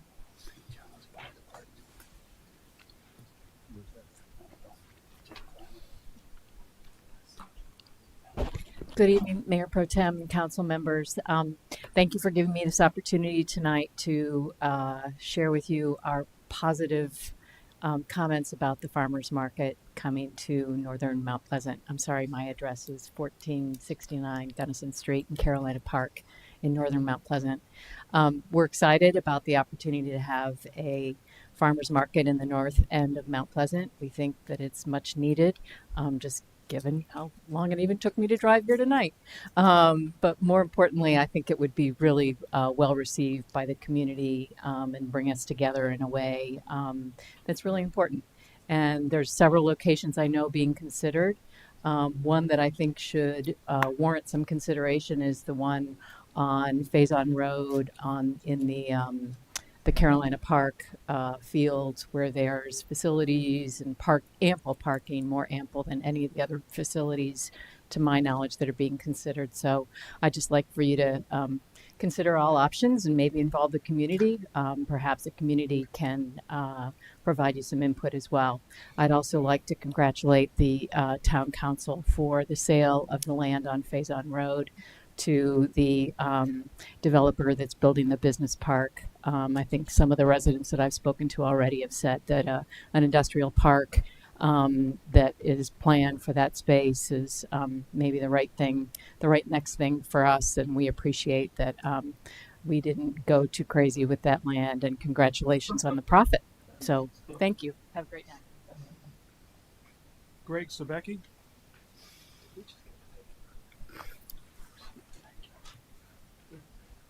Good evening. My name is Greg Sabecki. I also live at 1469 Gunnison. I'm going to make this request again. I've asked for the town to address the traffic situation at Faison and Park West Boulevard right at Costco. There is a left turn signal that is there, but it's never been activated. This morning I drove through at 8:10. The traffic was backed up, about 12 cars blocking the left-hand lane on Park West Boulevard, and it took 4 traffic lights to get through that intersection. That's a very simple ask. It's a simple fix, but it would mean someone from the traffic division to look there at before school or after school, because that's when the traffic backs up. Thank you. Sharon Scott.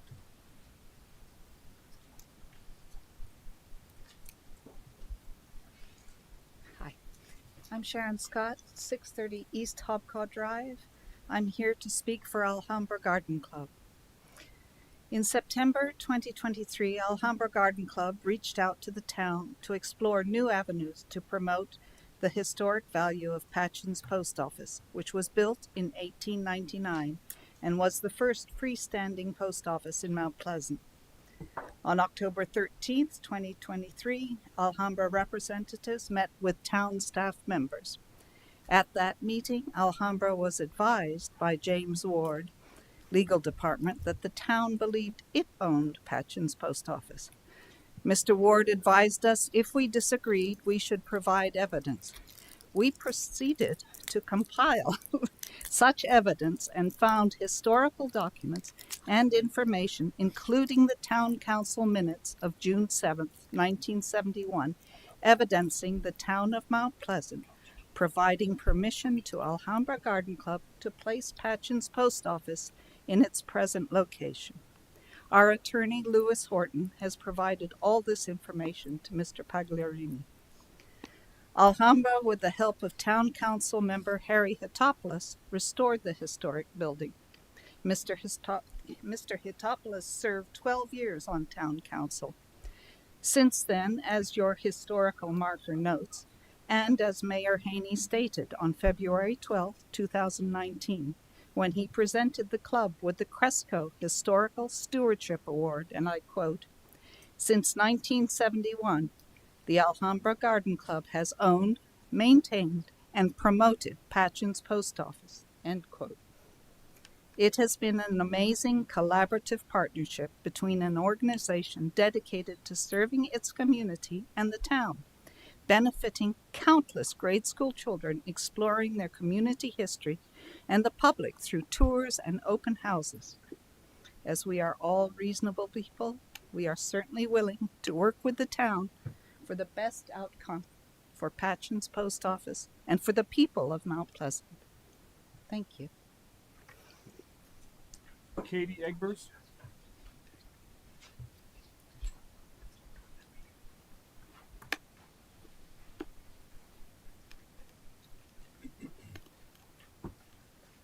Hello. I'm Katie Egbers, 1028 Banker Court, and I'm here to speak in favor of the proposed amendment to the ordinance regarding home-based businesses. I worked as a PA in the emergency department for 10 and a half years. I have one ISR graduate that's back there drawing tigers, and another one that's currently in lessons. I'm also the daughter of an instructor and a first responder. So, I firsthand can attest at how helpful these lessons are. But stepping back and looking at the, ordinance as a whole, it's for all businesses.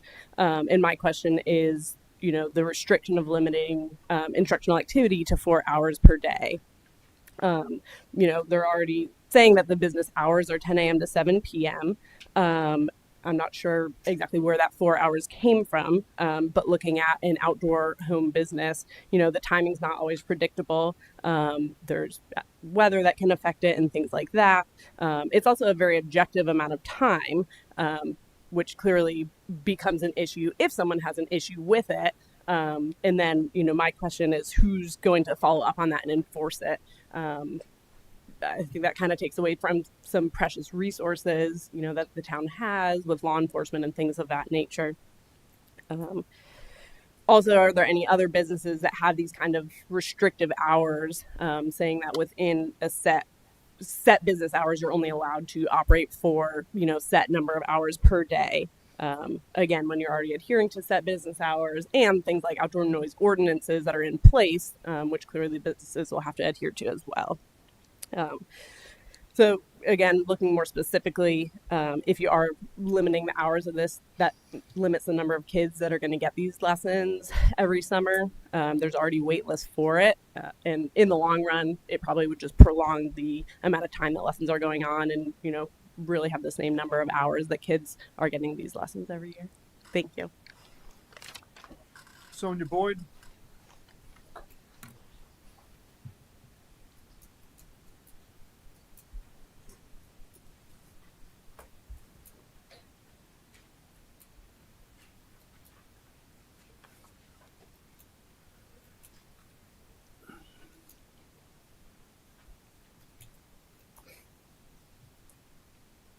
Hi, my name is Sonia Boyd. I'm originally from Pittsburgh, Pennsylvania.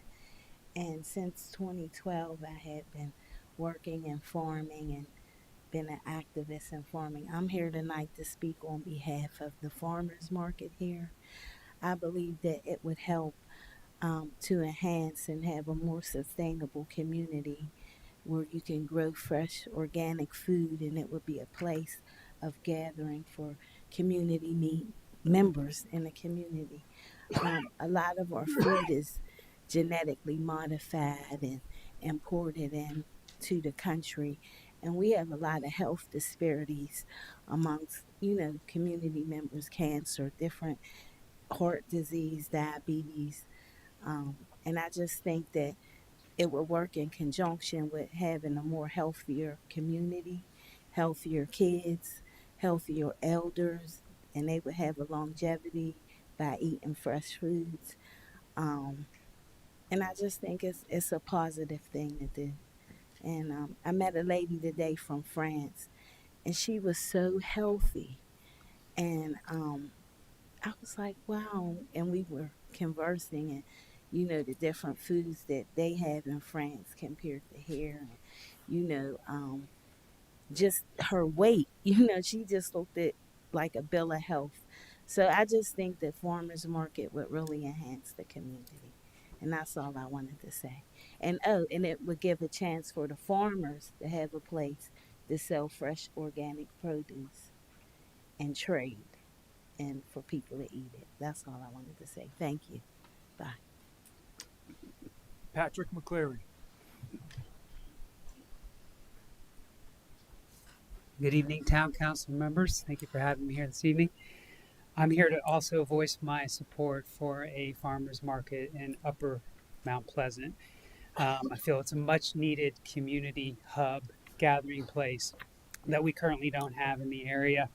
I started surveying people through Nextdoor back in early April to get their feedback on the potential for having one, and I will tell you the response was overwhelmingly yes. In fact, there wasn't one person that said no. I originally got 300 likes on my post and over 100 comments in support of having a farmers market in Upper Mount Pleasant. And the main thing is, as you know, traffic getting, I love farmers market. My wife Nancy loves farmers market, and we used to go in the very beginning. We moved here 4 years ago, but you just, after a couple of visits, you realize it's kind of a pain. The parking's terrible. You got the school, it's rush hour time, and it's just very inconvenient for people in Upper Mount Pleasant. And this was the thing that I heard over and over again through my surveys on Nextdoor. People don't go anymore, and they love farmers market, and they really would like to see one in Upper Mount Pleasant. And the most requested thing that I heard, and I don't know the lady's name that went before me, but they want organic food options. People are very savvy here about nutrition and health, and there's a big difference between organic and non-organic produce. And so I'm hoping that that could be integrated in that. I want to also voice my support for Park West Rec Center for the facility. I think it's a perfect location. There's a parking lot in front of the parking lot in front of Field 2. I've been there on a Saturday morning. No one parks in this parking lot. You could have the farmers market right on this parking lot. It's a beautiful setting. You got 2 entrances in and out of that area, and it's beautiful there. You got instant customers, and people can bike, walk, and ride their golf carts there, and that's what you want. You got all the surrounding communities around it. I've talked to a couple vendors recently that are participating in this market. They told me they can participate on a Saturday morning. This is just recently. You got Derek Clark from the Microgreens Farm and Danila Aldridge from Harmony Hills Farm. She does provide organic produce, and she said they both said that they could participate on Saturdays. And some of the other ones said maybe other days. And also I'd love to help, and my background is sales. I'd love to help secure vendors for that, because I know that might be a challenge. And I'd like to send you all an email, if I may, with the pictures I took of the parking lot and so forth. So I'll do that tomorrow. Thank you very much. Appreciate it. Madam Pro Tem, that's all I have. All right. Is there anyone who did not have a chance to sign up for public comment who would like to speak? Come forward and say your name, address for the record, and you have 2.5 minutes. Good afternoon, everyone. My name is Joanne Gorham. I reside at 683 Kent Street, and I am the neighbor. It's where the swimming lesson is being held, and I was the one. This is the 3rd year this has been going on. I had tried to be bearable and understanding with her. We have had conversations, and she's talking about people around my house. My back bedrooms and stuff is adjacent to her backyard. We could look out of our window and look in her backyard. And the noise, like I said at the last meeting, sometimes it's unbearable. I'm an asthmatic, diabetic. I have retired from my job, 23 years with Charleston County Schools, and I am home sometime with health problems. I asked her to be patient and let's work with this swimming lesson. I understand the kids need swimming lesson, but also I have health problems that I can't be stressed out and stuff sometimes. And I don't know some of the neighbors she do get along with, and you know they do favors for and stuff. But that's not important right now. Yeah, she got to have the swimming lesson, and I lived in that community for 26 years. Me and my husband, deceased now, applied for that house when he was here in the United States Navy, and I just want to live a comfortable, peaceful life and get along with my neighbors. But seem like I've called the cops, I've called the planning board, I've been down here, and I just want some relief sometimes. I mean, she can do her thing, I can get me some rest. And I ask you all to please be considerate about both situations. Thank you. Thank you. Is there anyone else for public comment? All right. Public comment is now closed. Moving on to item 7, consent agenda items. There are no consent agenda items. Now we are in planning. 8A, new business, first reading.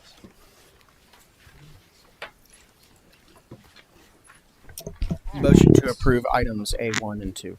Second. All right, we have a motion to approve items A1 and 2, which are both annexations. Is there any discussion of this or any questions? All those in favor? Aye. Motion carries on items 8A1 and 2. That's first reading of ordinances 24027, 24028. Item. Oh, sorry. Sorry, item number 3 on the agenda, the home-based business uses. Thank you. Good evening. So this is the text amendment, first reading for the home-based businesses. So just real quick to recap, we already allow home-based businesses. It generally applies to offices, indoor, you work from home, those sorts of things. It does not allow for any sort of outdoor activity. I would like to point out that we do have a home-based daycare, but that's not permitted in R1 or R2. It's a special exception. So you do have to go to the Board of Zoning Appeals where they attach conditions. So there are conditions attached to it already, but then the Board of Zoning Appeals is also able to attach conditions. So I just wanted to point that out, that a home-based daycare is not permitted by right in this district. But this before you tonight would allow certain outdoor instructional activities, including but not limited to swimming lessons. So this comes to you with a recommendation for approval from the commission and from the planning committee with these 4 different conditions. So not to exceed the 10 to 7 p.m., the 4 hours max during that time period, no more than 2 students at a time, and that was really to give consideration if there were siblings getting lessons. The parking would have to be off-street, and then parcels located on corner lots shall locate all instructional activity to the rear. So making sure that the pool is in the rear of the property, it's fenced, and those sorts of things. So this does come before you with a recommendation for approval with these conditions, and I'm happy to answer any questions that you might have. Motion to approve. We have a motion to approve. Do we have a second? Second. All right, we have a motion and a second. We are in discussion. Mr. Rambo? So the value in these home-based swim lessons, I don't think any one of us here would argue with, is extremely important given where we live, the amount of water. We're surrounded by water on 3 sides, as well as the increasing amount of pools all over the place. So I don't think that's of discussion. I have 4 children. 3 of the 4 have now gone through this type of program. It was not with Miss Manti, but it was another person who did it out of their house in Mount Pleasant. I had no idea that, even being on council, that was not actually allowed. So I know that she is certainly not the only one that does it, and it's a very valuable asset and tool. I do agree that there's already a noise ordinance in place. I do think that these restrictions of 4 hours per day are a little bit overburdensome, considering that there's only a certain time of the year that this is allowed. This issue came up in the city of Charleston a couple of years ago. They did not put any extra restrictions on it outside of their noise ordinance. They simply just allowed an exception for swim lessons in their home-based business ordinance. So I would be looking to amend that at second reading to give some more flexibility to the instructors. All right. Is there anyone else who would like to make a comment? Yes, Mr. Madam Ramsey. Chair, yeah, I echo a lot of Jake's comments. I also wonder why we need to be regulating parking. It should be, if that street allows on-street parking, I'm not sure why we're distinguishing who can use that. So I'd like to, once we get to second reading, take a look at that requirement as well. Is there any other comments? I've got a question. I don't know if this needs to run by legal or if it's any of our concern. Does this bring? I believe DHEC has purview over pools, and does this bring DHEC in? Does this bring? Yeah, I mean, is this person going to then have to have regulations of you've got that long stick and you've got you've got to have life-saving equipment and all of that. So I'm just wondering that when, for every action, there's a reaction. Does this action cause a reaction that, and these citizens need to possibly know that DHEC may be involved at this point? I don't know. And that's my question. Sure. Thank you, sir. I understand. This is a zone change in our zoning code, which would allow this use. Any business is going to be required to have a business license, and of course, any other state or local requirements. So it depends on the business. But by enacting this ordinance, it does not change any such requirements, if that is your question. But if they get a business license, it's possible. I'm not trying to overreach. I'm just saying, as a business owner, sometimes there's that saying that ignorance of the law doesn't, what do they say? There's no defense. There's no defense. And, in government, that's a really famous saying to say. So I'm just saying, as this goes through, as they get their business license, they may want to be prepared for that. And I have no idea that that's going to happen. Correct. No, So- you are correct. All right. Thank you. All right. Mr. Rambo, you had, Mr. Ritchie? Quick.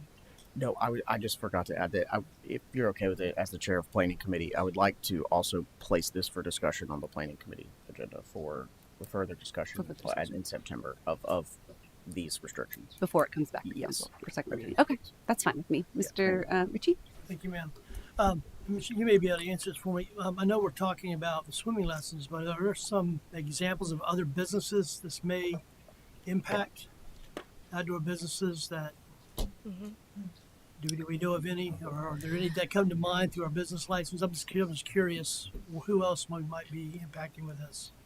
It was really kind of purposely done in such a way that it wasn't just limited to swimming. So it could be, golf, batting, I don't know, any sort of outdoor instructional activity or lessons that you could think of. Fishing. So. Thank you. Weightlifting. Ms. Hyde, did you have something to add? I was just saying. Weightlifting. Personal trainer. Are there any other further comments from council? I have some comments. My concern with the outdoor business is when I have an indoor business and I work from home from my office, that doesn't bother my neighbors at all. I'm sitting on my internet typing away at my computer. And I'm concerned, are we opening a door to something that will create, it's one thing. If I have a birthday party for my kiddo and they're in the pool and they're making noise for maybe they're violating a noise ordinance, my neighbor probably won't call the cops. But if I have people in my pool and they're making noise and it's every day, 8 hours a day, 7 days a week, because that is my business, that is my livelihood, I'm going to maximize the amount of time that I do this business. That is not the quiet enjoyment for my neighbors, right? That is not, they don't have the ability to quietly enjoy their homes. And I'm a little bit concerned about that. I think there's a reason that we had this ordinance before to not allow outdoor activities to protect neighbors from this. I don't know if the noise ordinance isn't going to be enough, because if we, it's one thing, like I said, to have a birthday party once a year with kids. It's another thing to have constant instructional activities with potential volume, 5 days a week, 7 days a week. So I'm a little bit, it gives me a little bit of heartburn to think, if I was the person next door and there was screaming, happening throughout the day, periodically, episodically, and never know when it's going to happen, never know when it's going to be there. You know, maybe I get a couple good days and maybe there's some bad days. It's just, that concerns me. Does anyone else on council have any other thoughts before we vote on this? Mr. Chapman? I'm in favor of sending this ordinance back to the planning committee. I think maybe we overreacted a little bit with what, so I'm going to make a motion to amend the original motion that we refer this back to planning committee to again review what we have suggested. Second that. I think we already have a motion You're on the correct. table. Right, there is a motion on the floor for first reading. Right. There was a comment made and acceptance that this matter would be referred to the committee. Nevertheless, we need to deal with the motion that's on the floor. Correct. Unless Mr. Randall would like to amend his motion. Is that correct? Or- He could withdraw the He motion. could withdraw the change motion. it, but So, we can't add amendments to the ordinance as is until final reading. Right. So, Mr. Chapman, I think we're saying the same thing. My thought was that we could go ahead and get the first reading approved, since I think most of us are in favor of having this ordinance, but not necessarily all of the specifics and what those will be. And so we can still discuss that at committee in September, and the committee can make a new recommendation to amend at final reading, was my thought, and not delay it any further. Okay. Yeah. Okay. All right. So we have the motion on the table for Mr. Rambo to approve. And then we have a second. Is there any further discussion on this? All those in favor? Aye. Opposed? No. So passes first reading. First reading, ordinance number 24029.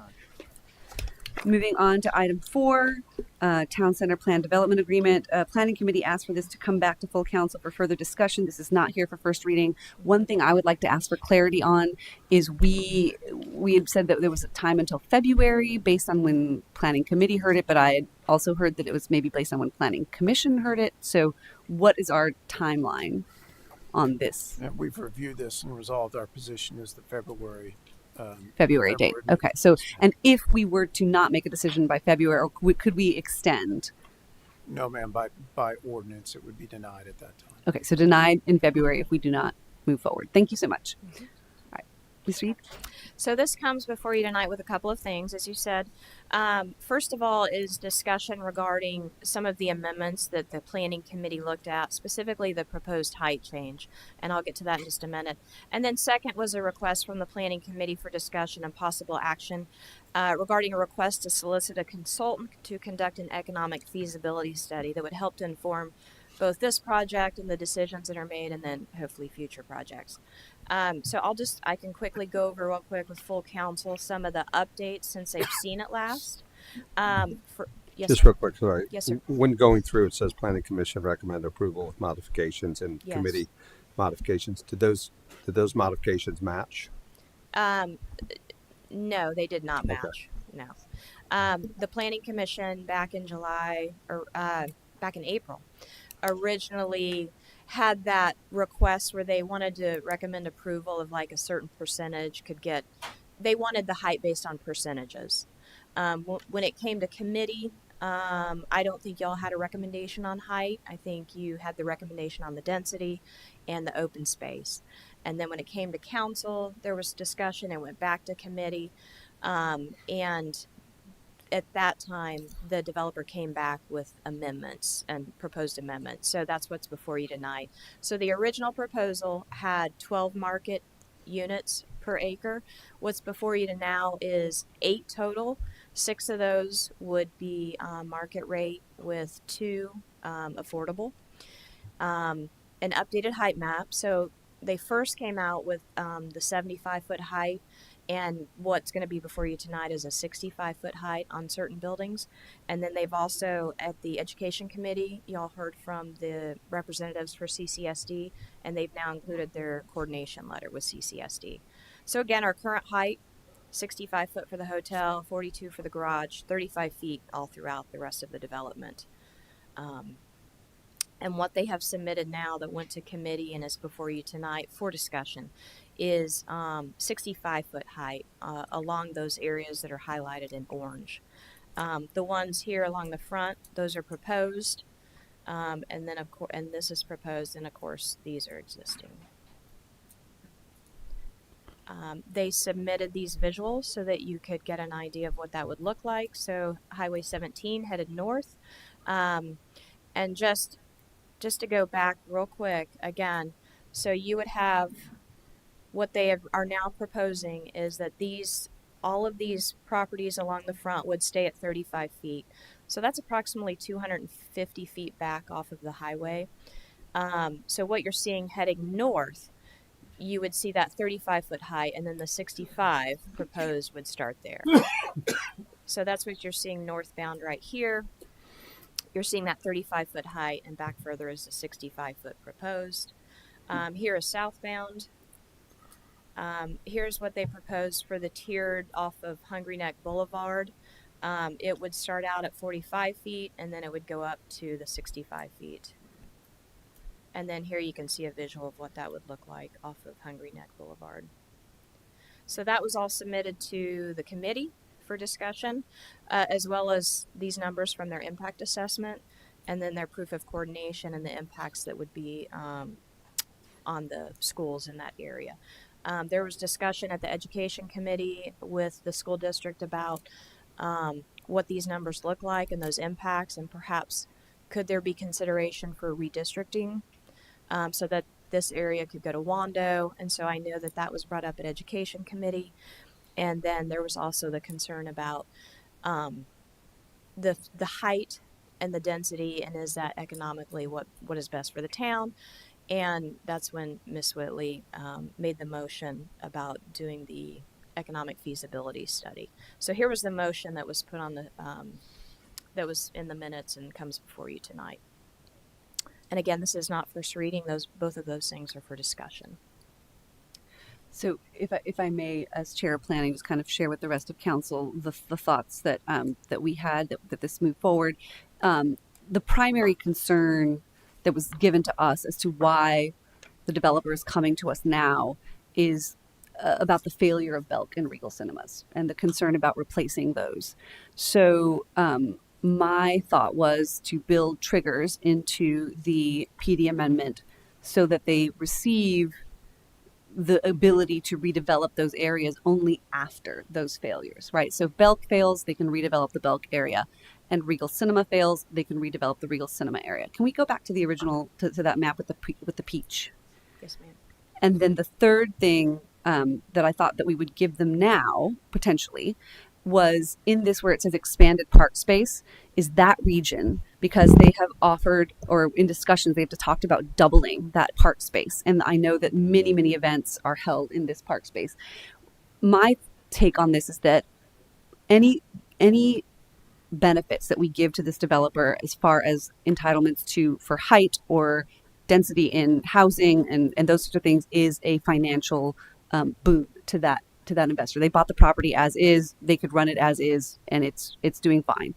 But should Belk fail, I think a trigger to enable them to redevelop the Belk area would be good. Should Regal fail, an ability to do that as well. And then as a benefit to our community, to double that park space and give them some additional height in those peach zones for building and potential residences, gives them the benefit of that, and then the town gets the benefit of an expanded park space for community activities. And then my personal take was that this upper left corner, this parking lot, would be to leave that as is, as a parking lot, and not give them any sort of height. The question that I think that committee had and wanted to discuss with full council is, what should that height be? And the developer originally asked for 75 feet over this entire property, and then it's come back and asked for 65 feet. The developer's claiming that they cannot feasibly, economically make these projects happen without 65 feet of height.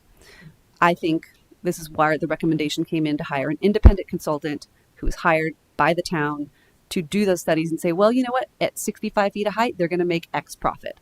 At 55 feet of height, they're going to make Y profit. at 45 feet of height, it's not feasible, or whatever the results those are, not just for this project, but for our greater town. As we have these redevelopments, we often have developers coming in and asking for the moon because their goal as a developer is to maximize profits. Our goal is to maximize benefit to our citizens.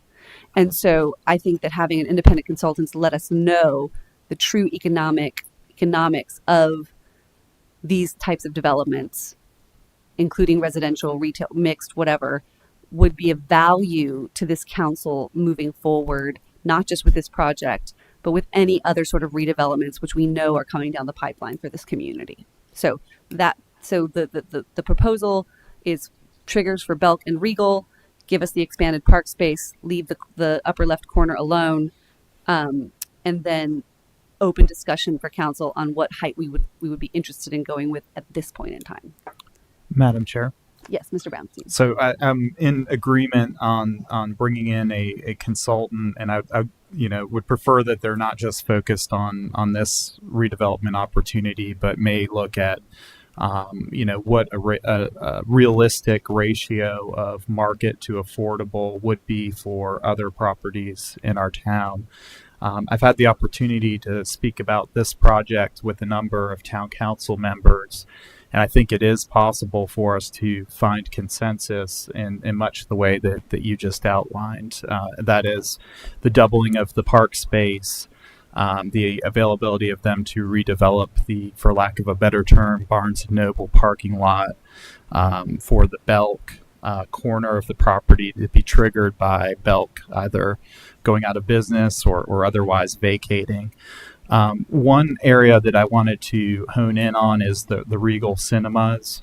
By far, one of the most prolific comments that I hear when I talk to residents is that there's a dearth of family entertainment options in our town, and I do not, under any circumstance, want to provide an incentive to get rid of that movie theater. So I would propose that we create a family entertainment zone in that area, and that we would require that the predominant use of that property, should Regal fail, be some other form of family entertainment, whether it's another movie theater, a roller skating rink, indoor mini golf, whatever. Just something that caters to the families of this town that are speaking loud and clear about the need for more entertainment options. And I think that you could possibly put some secondary uses on the upper floors of that. But I just want to be clear that I don't think anybody on this council wants the movie theater to go away. And so if it does, it should be replaced by something that serves a similar function. I also think that the consensus that I've heard from those of you that I've spoken with is a lack of comfort going beyond 55 feet in height. I think some of us would be open to going higher than that if there was some specific reason for it, something that's justified. So I wonder if we could go through this, cap the height at 55 feet, but leave there to be some flexibility where if the circumstances dictate, they could come back to council and say, this is why that's not a logical approach for this particular part of the site. But I do think that we can come to a consensus on the framework. I think that we can make the triggers that simple that should Belk vacate, you can redevelop that site without putting at risk. I think in the previous triggers that we discussed, they would have a duty to backfill it with another retailer, and I just think that is a recipe for having a dark spot on this site for a prolonged period of time. And I think there may be some difficulties with our town staff making a determination about, has the developer really done everything that they can to fill that site. And, if Belk fails, they go to Kohl's, and if Kohl's doesn't want to go in, they go to Marshall's. It's just a diminishing quality of retailer that would be backfilled into that site. So I do think there's a path forward for this, and One thing that I'm very interested in is having a variety of housing types in our town that cater to a lot of different individuals. And I think this is a good plan that would do just that. So those are my thoughts. Is that a motion? Oh, no, this is just No, for, it's not this is first just for reading. discussion. This is not first reading. Mr. Agafano. Thank you. And I think I agree with most of what Dan just said. It was good. Thank you. I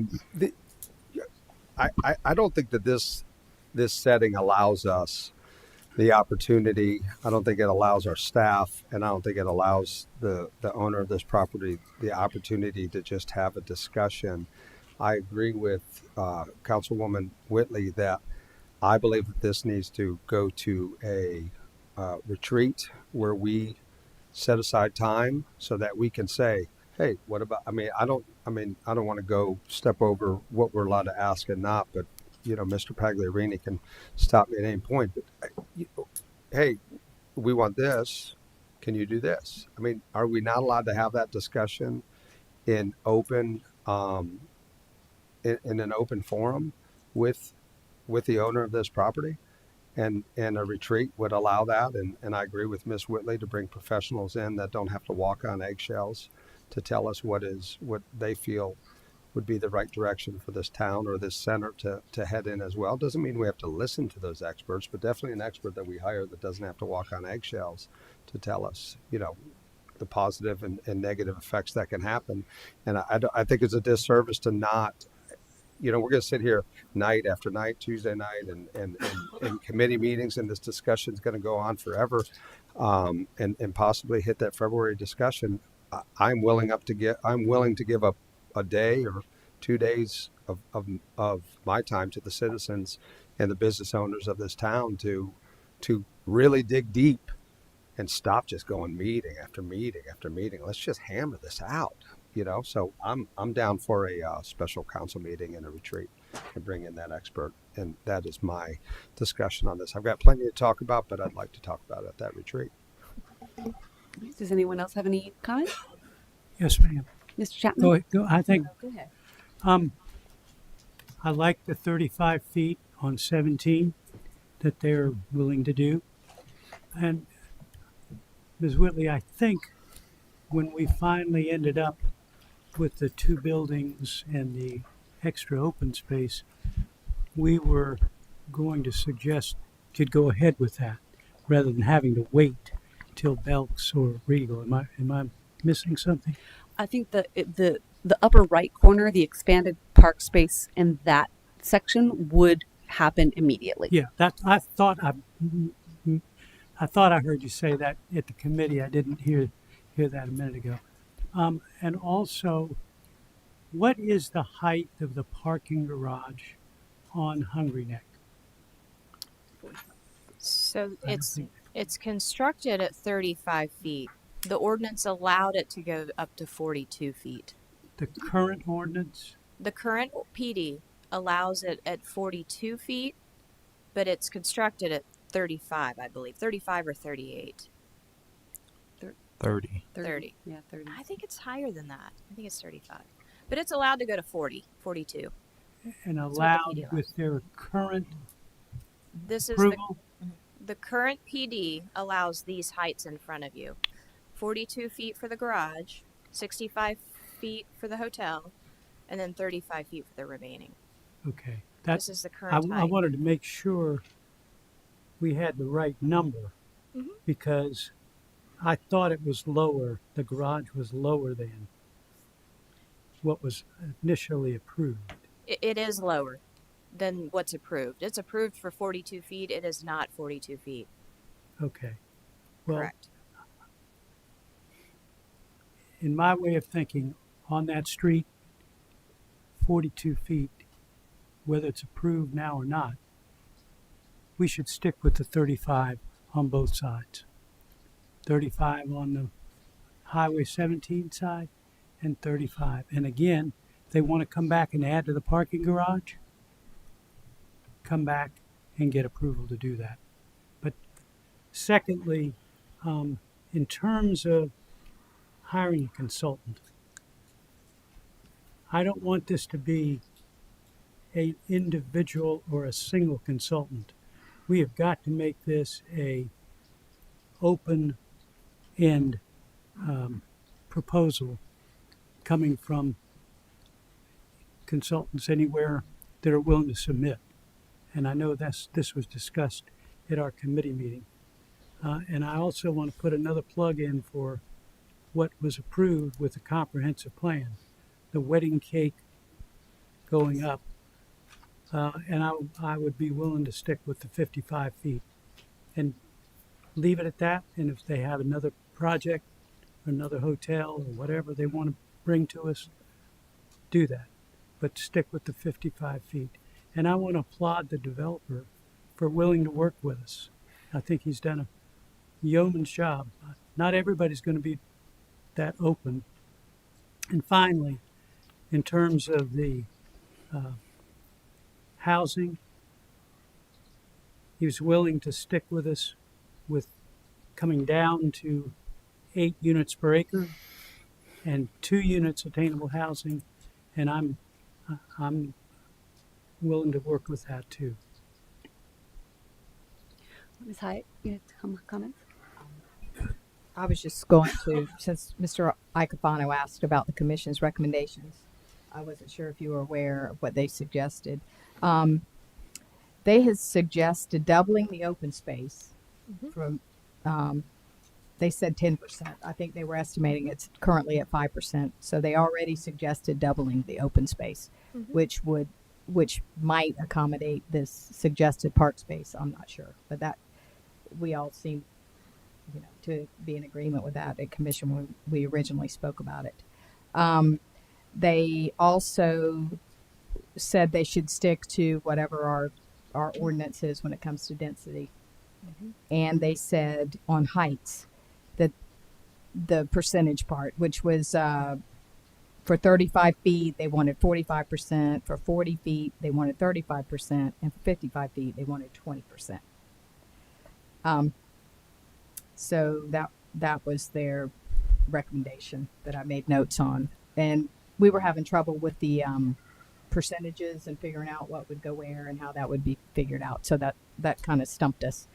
But for me, when we mentioned developing this corner, I thought it made sense for it to kind of step from 35 to 45 and then maybe do the 55 towards the back. So I thought that might sort of line up with what the commission was trying to visualize. And I agree with Mr. Brownstein with leaving family uses. That's been my concern for Town Center. It's a very popular spot for family activities. So anything we can do to enhance that. And we did get a letter that 2 schools would be significantly impacted by density here. They used the word significantly. So those are all the things we need to consider. And, if any neighborhoods around it that have plans for where their schools, where they bought houses so that their kids are zoned for certain schools, they may get rezoned. But they are entitled to the 8 units an acre if they do 4 and 4. And we'll just have to consider their new proposal of the 6 and 2. But I'm fairly in agreement with everybody, except I would like a little bit lower height here in the front, just if it's financially feasible. Mr. Pagliariti, is it possible to put in a family entertainment sort of restriction in the PD for that area? It is, ma'am. And again, we're talking about a PD, and so these are elements that council could consider. We always talk about no conditions with zoning. Well, this is the exception, that this can be conditioned on that. And I think that was an important comment, because in creating these objective factors, the triggers, to use the term, I think there's a number of considerations. Are we talking about the specific businesses? Are we talking about a type of business? Are we talking about specifically bulk? I think to Mr. Brownstein's point, who makes the decision? What is the standard? How do we define failure? What is the requirement for good faith efforts to replace those tenants? All of those considerations have to be drafted. You can understand that is not necessarily the tightest you know, we can draft it as tight as we want, but there's going to potentially be differences down the line. School considerations, all of those factors that are in the future, perhaps that we don't know about or can't determine at this point, would all have to be written into that. So all of those are possible conditions, but I simply want to make sure that council in providing me guidance is we're hitting all of the elements that we need to hit. All right, is there any other feedback from council? Yes, Mr. Rambo. I think where my frustration comes with this whole process is that it's very hard to be transparent with the public about what exactly is being proposed because it's changing so often. Like they submitted a proposal, and then they said, "Oh, we can do this. Oh, we can do this." And I met with him as well. Very nice gentleman. But I'm even confused as to which iteration we're talking about. There's a lot of different heights being thrown around. I think the original submittal was outrageous. And in my opinion, it almost was to the point where it's not even negotiable because it asked for so much. And so the benefits of a PD is what it's supposed to be like. When we went through the Oyster Park PD amendment, it was like, this is exactly what we're going to do. We're going to turn this into this. Here's a rendering of what it's going to look like. It wasn't a blanket allowance of new entitlements. And that's my frustration with this, is it's like searching for as many entitlements as we can possibly get from council instead of here's what we really need. Also on the Belk and the theater, both Regal and Belk have been through Chapter 11 bankruptcy. They've come out of it stronger. Regal and this Belk are in the top 10% of locations in the Southeast for their performance. So they're both doing well. So I think this dire situation of this could be the next Citadel Mall that's dilapidated is just not reality. And so I'm just not comfortable just giving out blanket entitlements. I'd rather see a specific plan as to what we want to build next. And if that's built in a couple of years and they want to come back a couple of years after that and say, oh, look, this was successful, let's build another little small piece and get that approved. So that's just kind of my frustration with it. A lot of that is what I mentioned at committee, that when it comes to a PD, we're accustomed to seeing exactly what's coming, and it's more, I don't know, just visualizing it and realizing what we're getting. It's easier to make a decision. This is just entitlements. I mean, we really don't know what we're getting. So I agree with Mr. Rambo, and that's what's made it a difficult decision. It'd be a lot easier to see exactly what they wanted to do. Madam Chair, sorry. Yes, Mr. Ramsey, go ahead. I was going to attempt to make a motion, but if you have something that you'd like to say before that. Yes, I think the one thing that has come up for me in this is potentially reason why is that because it is a PD and it's like a chicken and an egg problem. Do they go out to developers and say, hey, we maybe want to do this. Let's put together this whole thing. And then it comes to us and we're like, no. And then they've gone down the road with and then they lose credibility, and then they lose, the ability to have developers kind of work with them to actually redevelop.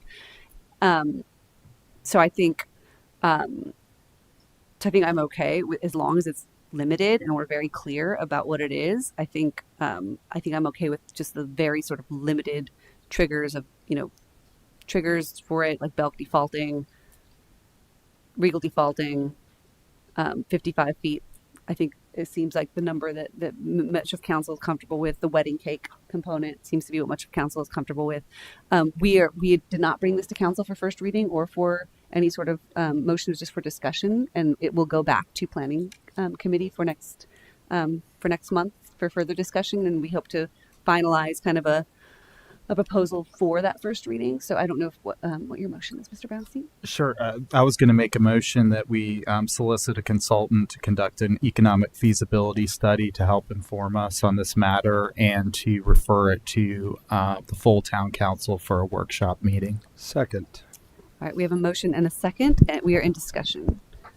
Mr. Rambo. As the chair of the finance committee, does that have a number associated with it about what we're about to spend? Or is this a motion to explore what that would cost, or to go full steam ahead regardless of what that would cost? I think that we would solicit quotes and decide, I guess, at bids and purchases if it meets that threshold, or if it's below that threshold, the staff would make a determination. So my understanding is the motion is for a consultant, but then also, in addition to the consultant, for a workshop amongst council members regarding this particular property, or sort of the greater. I think it would include both. I think, this process of kicking it back and forth between planning committee and town council, while it has been helpful to a point, I think we're kind of at a stage where we need consensus across a broad swath of town council. And so my thought is, instead of bouncing it back from council to full committee, to put ourselves in a room with the consultant, with the developer, with other interested parties, and hammer out a plan that we could achieve enough support for it to come to fruition. All right. Thank you. Mr. Acapano? So my one comment or question is, and I would agree with the consultant, which I already did, but I think about it more. We've got to put out for bid. You got to go find somebody. Can we not just have a special council meeting where planning department can come in without having to walk on eggshells? I say that over and over again. We are elected officials, and they do have to protect their positions, but I believe in open dialogue. And we also have a consultant already hired. I don't know if that would be the quicker. This discussion could go very quickly. I think that the developer could be there with slides and preparation to show their vision. This allows planning commission members to be, at the meeting and be part of it. I just think it's an open forum to discuss it and be done with it. We'll be here every night till 10 o'clock if we don't, you know what I mean?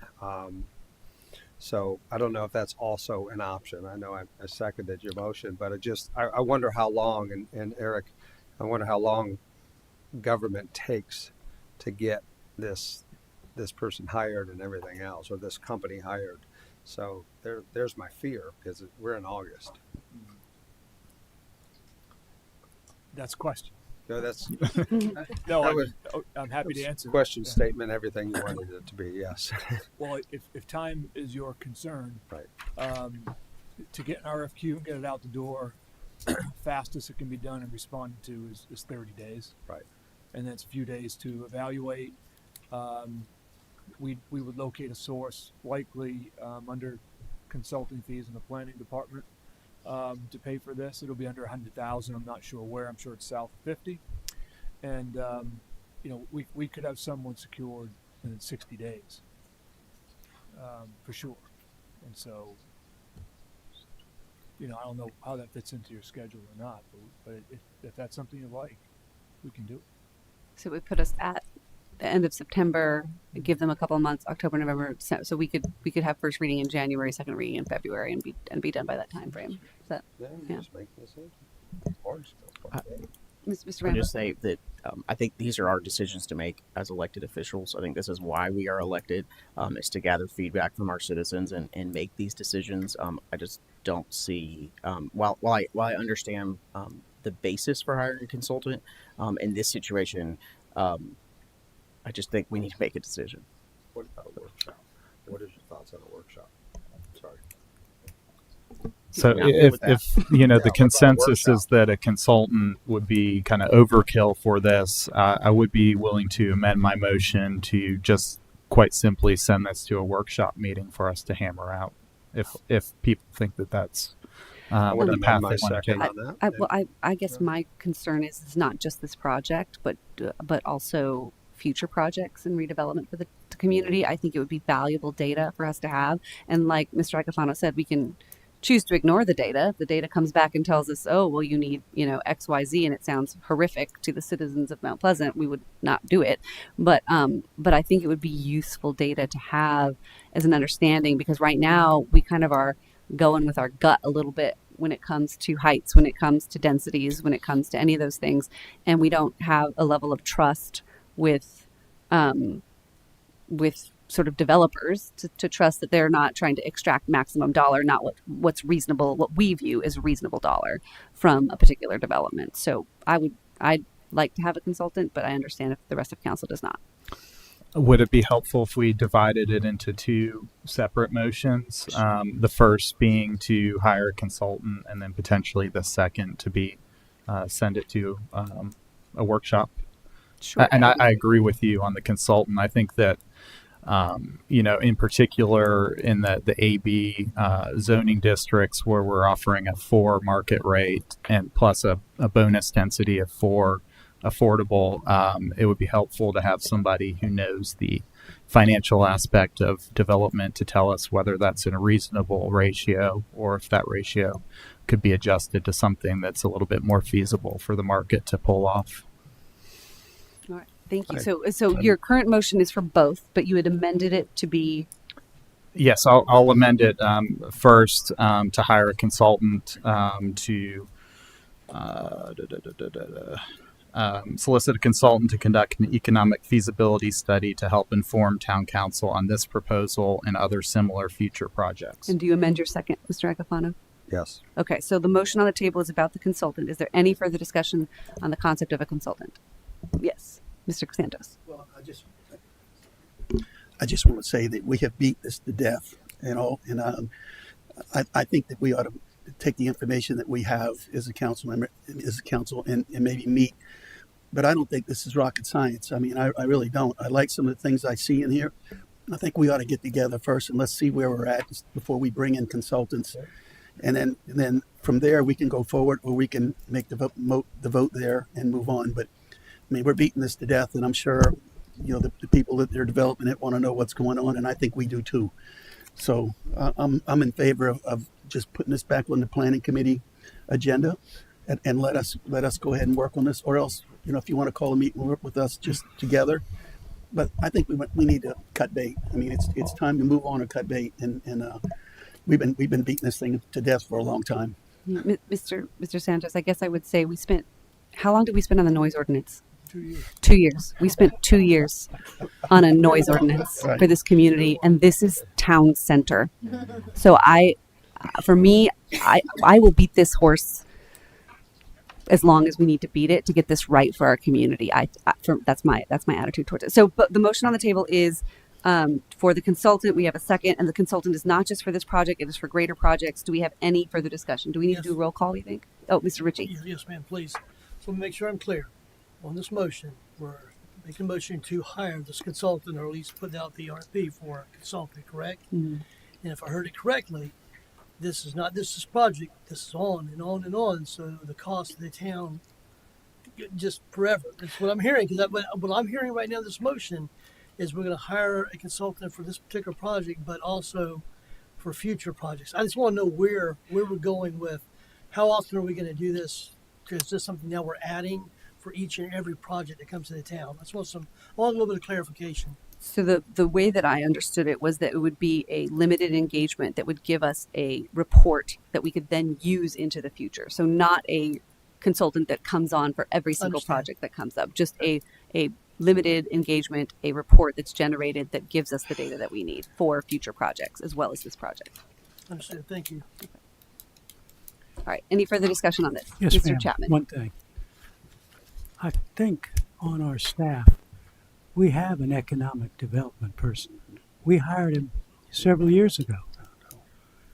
Why can't we use him and save us not only some time but some money, and have him contact other groups outside of the town, like he's been doing already, and come back with a report for us to use?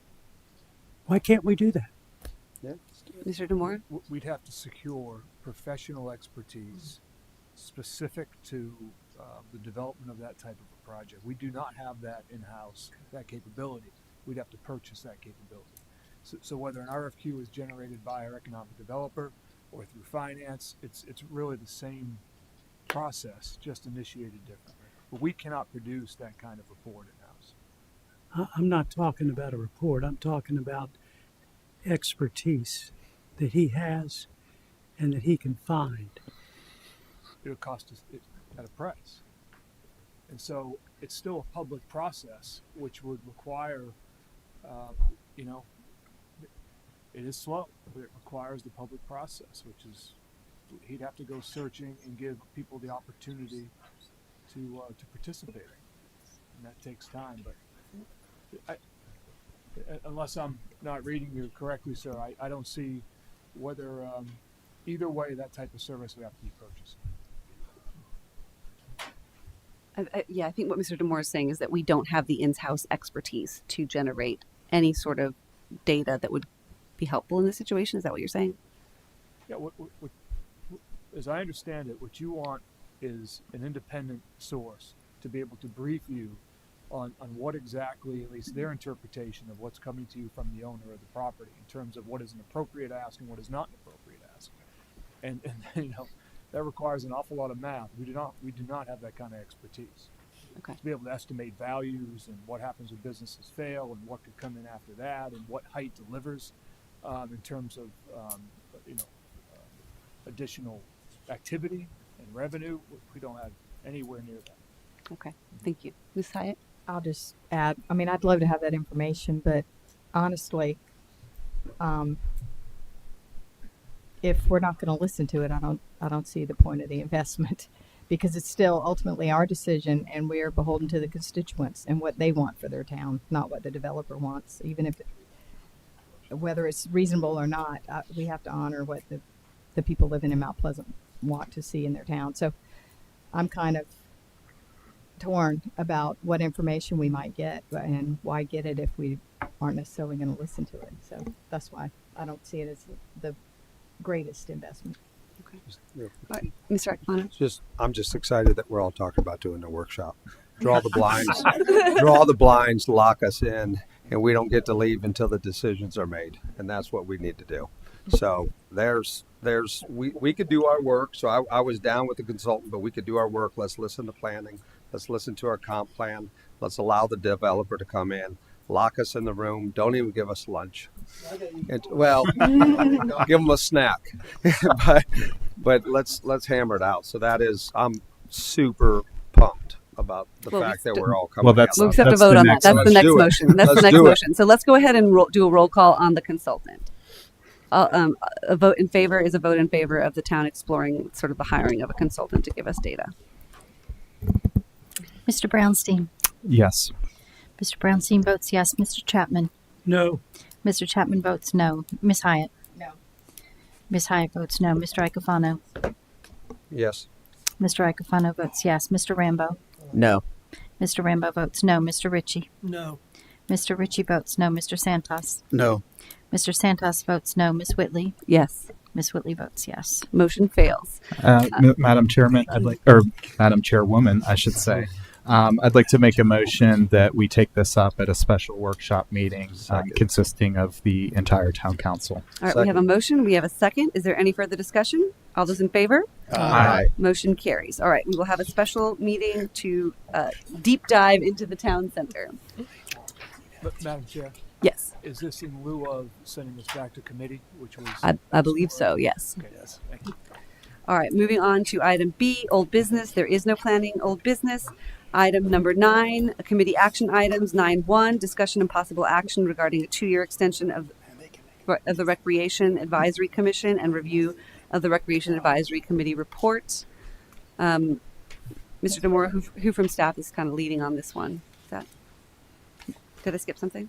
No. No. Okay. But Ms. Whitley? Yes. Would it be possible for me to move that we defer the vote on the extension until we determine the guidelines for the commission moving forward? All right, we have a I would like to bring it back to the rec committee after discussion tonight. We were missing one of our members, and I would like to know what we're extending for 2 years. We didn't really hammer out any details All right. as far as the makeup and details of this moving forward. Okay, we have a motion to defer this. Second. We have a motion and a second. We are in discussion. Does anyone have any? I would just like to say, I think. Oh, sorry, I Go ahead, wasn't Mr. right. Rambo. I'd just like to say, so I'm vocally in support of extending the Recreation Advisory Commission. However, I do think that committee in September needs to just hammer out a resolution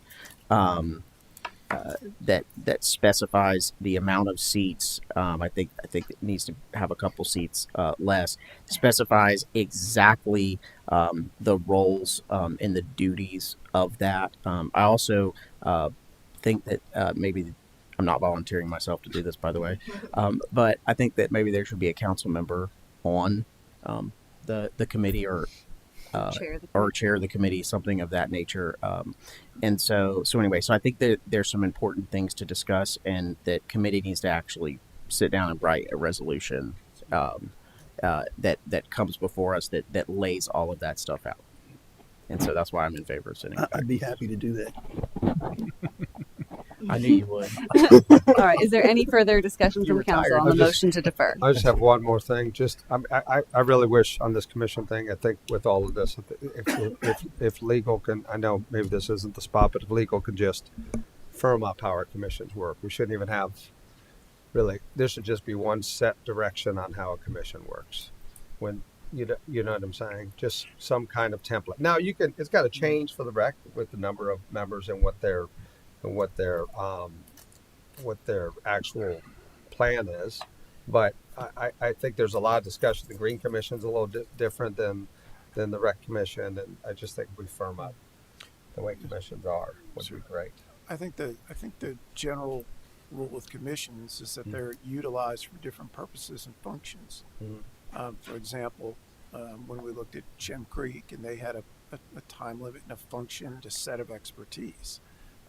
If that is the path, then what council should consider is just a general ordinance stating exactly that, X amount of members, these types of things.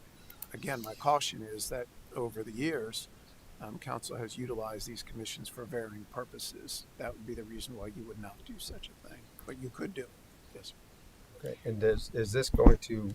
Are they going to expire by the time that this happens? No. We calculated that date in October, and I believe we discussed this at committee that if the committee were to make a decision in September, it would come to council in September for resolution, which requires one. And that'll leave enough time to put the ads out for members, or do we just extend the members? That can be done, or it can be done as soon as council wishes for that to be done. Okay, thank you. All right, Ms. Hyatt? I might add. I felt we could get it done by October, but I also, even the commission recommended that they not meet every month. So I feel like even if something was delayed a month and they didn't get to meet, they only suggested meeting every other month anyway. So it didn't seem like a big deal to me for us to get it right and actually find a purpose. Honestly, as you know, sitting on recreation, we never got anything from them. Nothing was ever submitted to our committee from them for 2 years. So I'd like, if we're going to continue with this commission, to actually have something for them to work on and for us to get feedback from them. Madam Chair.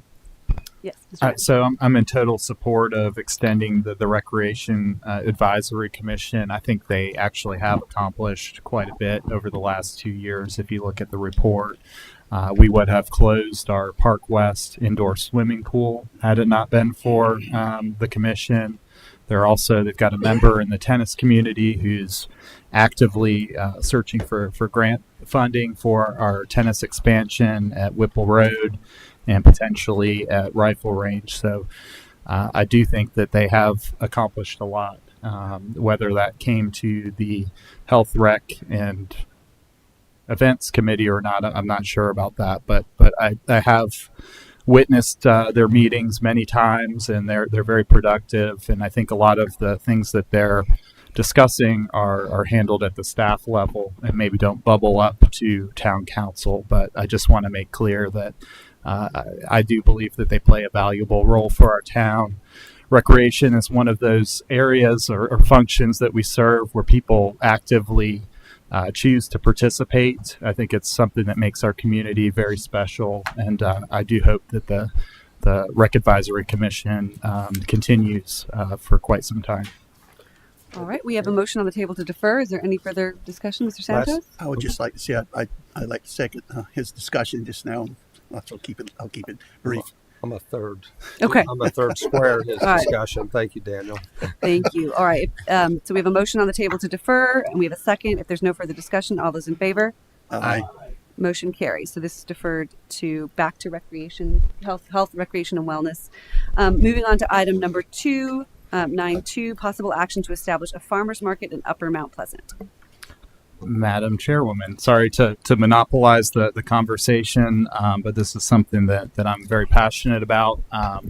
It's taken 4 months for us to get this to the full town council for consideration. Over that time, we've received well over 200 emails. We've had people coming to our meetings to speak.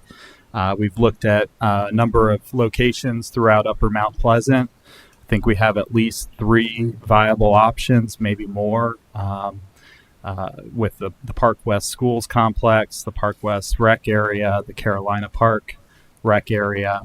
I think that we can do this without negatively impacting the existing farmers market or Boone Hall. This is a totally different area of town with thousands of people who are clamoring for an opportunity to buy fresh produce, support small businesses, and I think, in my opinion, most importantly, build community in an area of town where a lot of new residents live. So I'd like to make a motion that we direct staff to pursue a second farmers market location north of Highway 41. Second.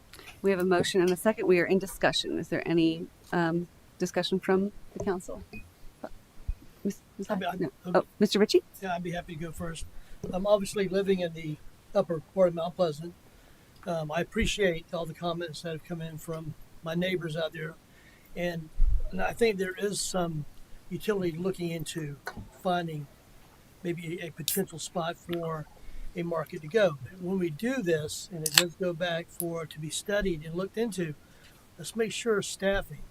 There's a lot of work that goes into the one we currently have. Not to mention being a former employee for the town, especially the police chief. I work side by side with our recreation department and our folks to handle special events. There are a lot of special events, a lot of work they do. We got to make sure we provide them, our staff, the right amount of support to ensure whatever we do decide to do, it can be successful. So, and I also want us not to ignore any maybe private partnerships that are out there. We have different little shopping areas and then different store areas that may want to put something on, may want to take on some of this staffing issues. So I just would encourage us when we go back and look at this, we look at all the options that are available to us and make sure whatever the decision is, we provide our staff with the support they need and deserve. Thank you, Mr. Ritchie. Any other comments? Yes, ma'am. Mr. Chapman? I concur with Councilmember Ritchie. We've got some private businesses who are interested in helping, and they have the staff. They're already doing it. So they need to be continued to be a part of this plan to look at where we best can solve the problem of helping the areas in the upper part of Mount Pleasant and not try to reinvent the wheel all the time. All right. Any other comments? Ms. Hyatt? I wasn't sure how much anyone knew came from our last recreation committee, well, health, recreation, events committee. But we mentioned that the businesses at the Bend were interested in putting one on. We discussed Park West, and we discussed the Carolina Park facilities, as long as there was enough parking, because there's a covered area and restrooms. And we mentioned having it start in the spring. Maybe it just be a spring-summer thing to start with next year. And possibly even contracting it out for someone else to do it. So those were just things that came out from our discussion. But so I just wanted to make sure everybody was aware of things that we touched on that people might be interested in having us look into. Mr. Aquino? I know the education committee, with moving forward with this and pushing it on to council, that one thing that was mentioned in Councilwoman Hyatt, you had brought it up and it's appreciated. And I had mentioned as well that we've got to make sure that we provide the staffing and provide the availability for staffing, because we know that staffing is at its limits. And we're, as in further, in reports that we've had before, one of the most efficient towns in the Low Country. So thank you to that, Eric and staff, by the way. We are the most efficient town in the Low Country. So may need some extra staff, and the Education Committee recognized that and stated to do that. So, and I think there's plenty of citizens and most emails I've ever seen come in, except for before the Recreation Advisory Commission was established. So the citizens want it, the citizens deserve it, and it creates a sense of community, and it's much appreciated. And thank you to the citizens that are here that put out the work, and day in and day out as well, and to our staff that continues to do so. So thank you. All right, is there any further comment? I guess the one thing I would like to say about this motion and the second is that in my mind, this is leaving a lot to the discretion of staff, which I think is highly appropriate. Leave it to the discretion of staff to finalize a location, leave it to the discretion of staff to appropriately staff it in such a way that they know they have the support of council in staffing it appropriately. And I think, our job is policy. Our job is not the nitty gritty. So I think for us to try to micromanage a farmer's market is probably not the best way to go about it. But I think sort of the broad edict of action to establish a farmer's market in Upper Mount Pleasant is probably as granular as we need to get. Is everyone comfortable with that? Okay. All right. Any further discussion? All those in favor? Aye. Motion carries. Moving on to item 10A, new business. Item 1, adoption of a resolution between Goose Creek and Mount Pleasant Police Department. Motion to approve. Second. We have a motion and a second. Any discussion? All those in favor? Aye. Motion carries. Moving on to item 2, an ordinance vehicle to enact Chapter 100 titled Vehicle Immobilization Services of the Mount Pleasant Code of Ordinances. Move for approval. Second. We have a motion and a second. Any discussion? All those in favor? Aye. Motion carries. First reading, ordinance number 24030. Item number 3, first reading, ordinance authorizing the sale of certain real property located at Faison Road. Move for approval. Second. We have a motion to approve and a second. Any discussion? All those in favor? Aye. Motion carries. Moving on to item B, old business. There are no council old business items. Moving on to item 11, nothing further to come before the council. We stand adjourned.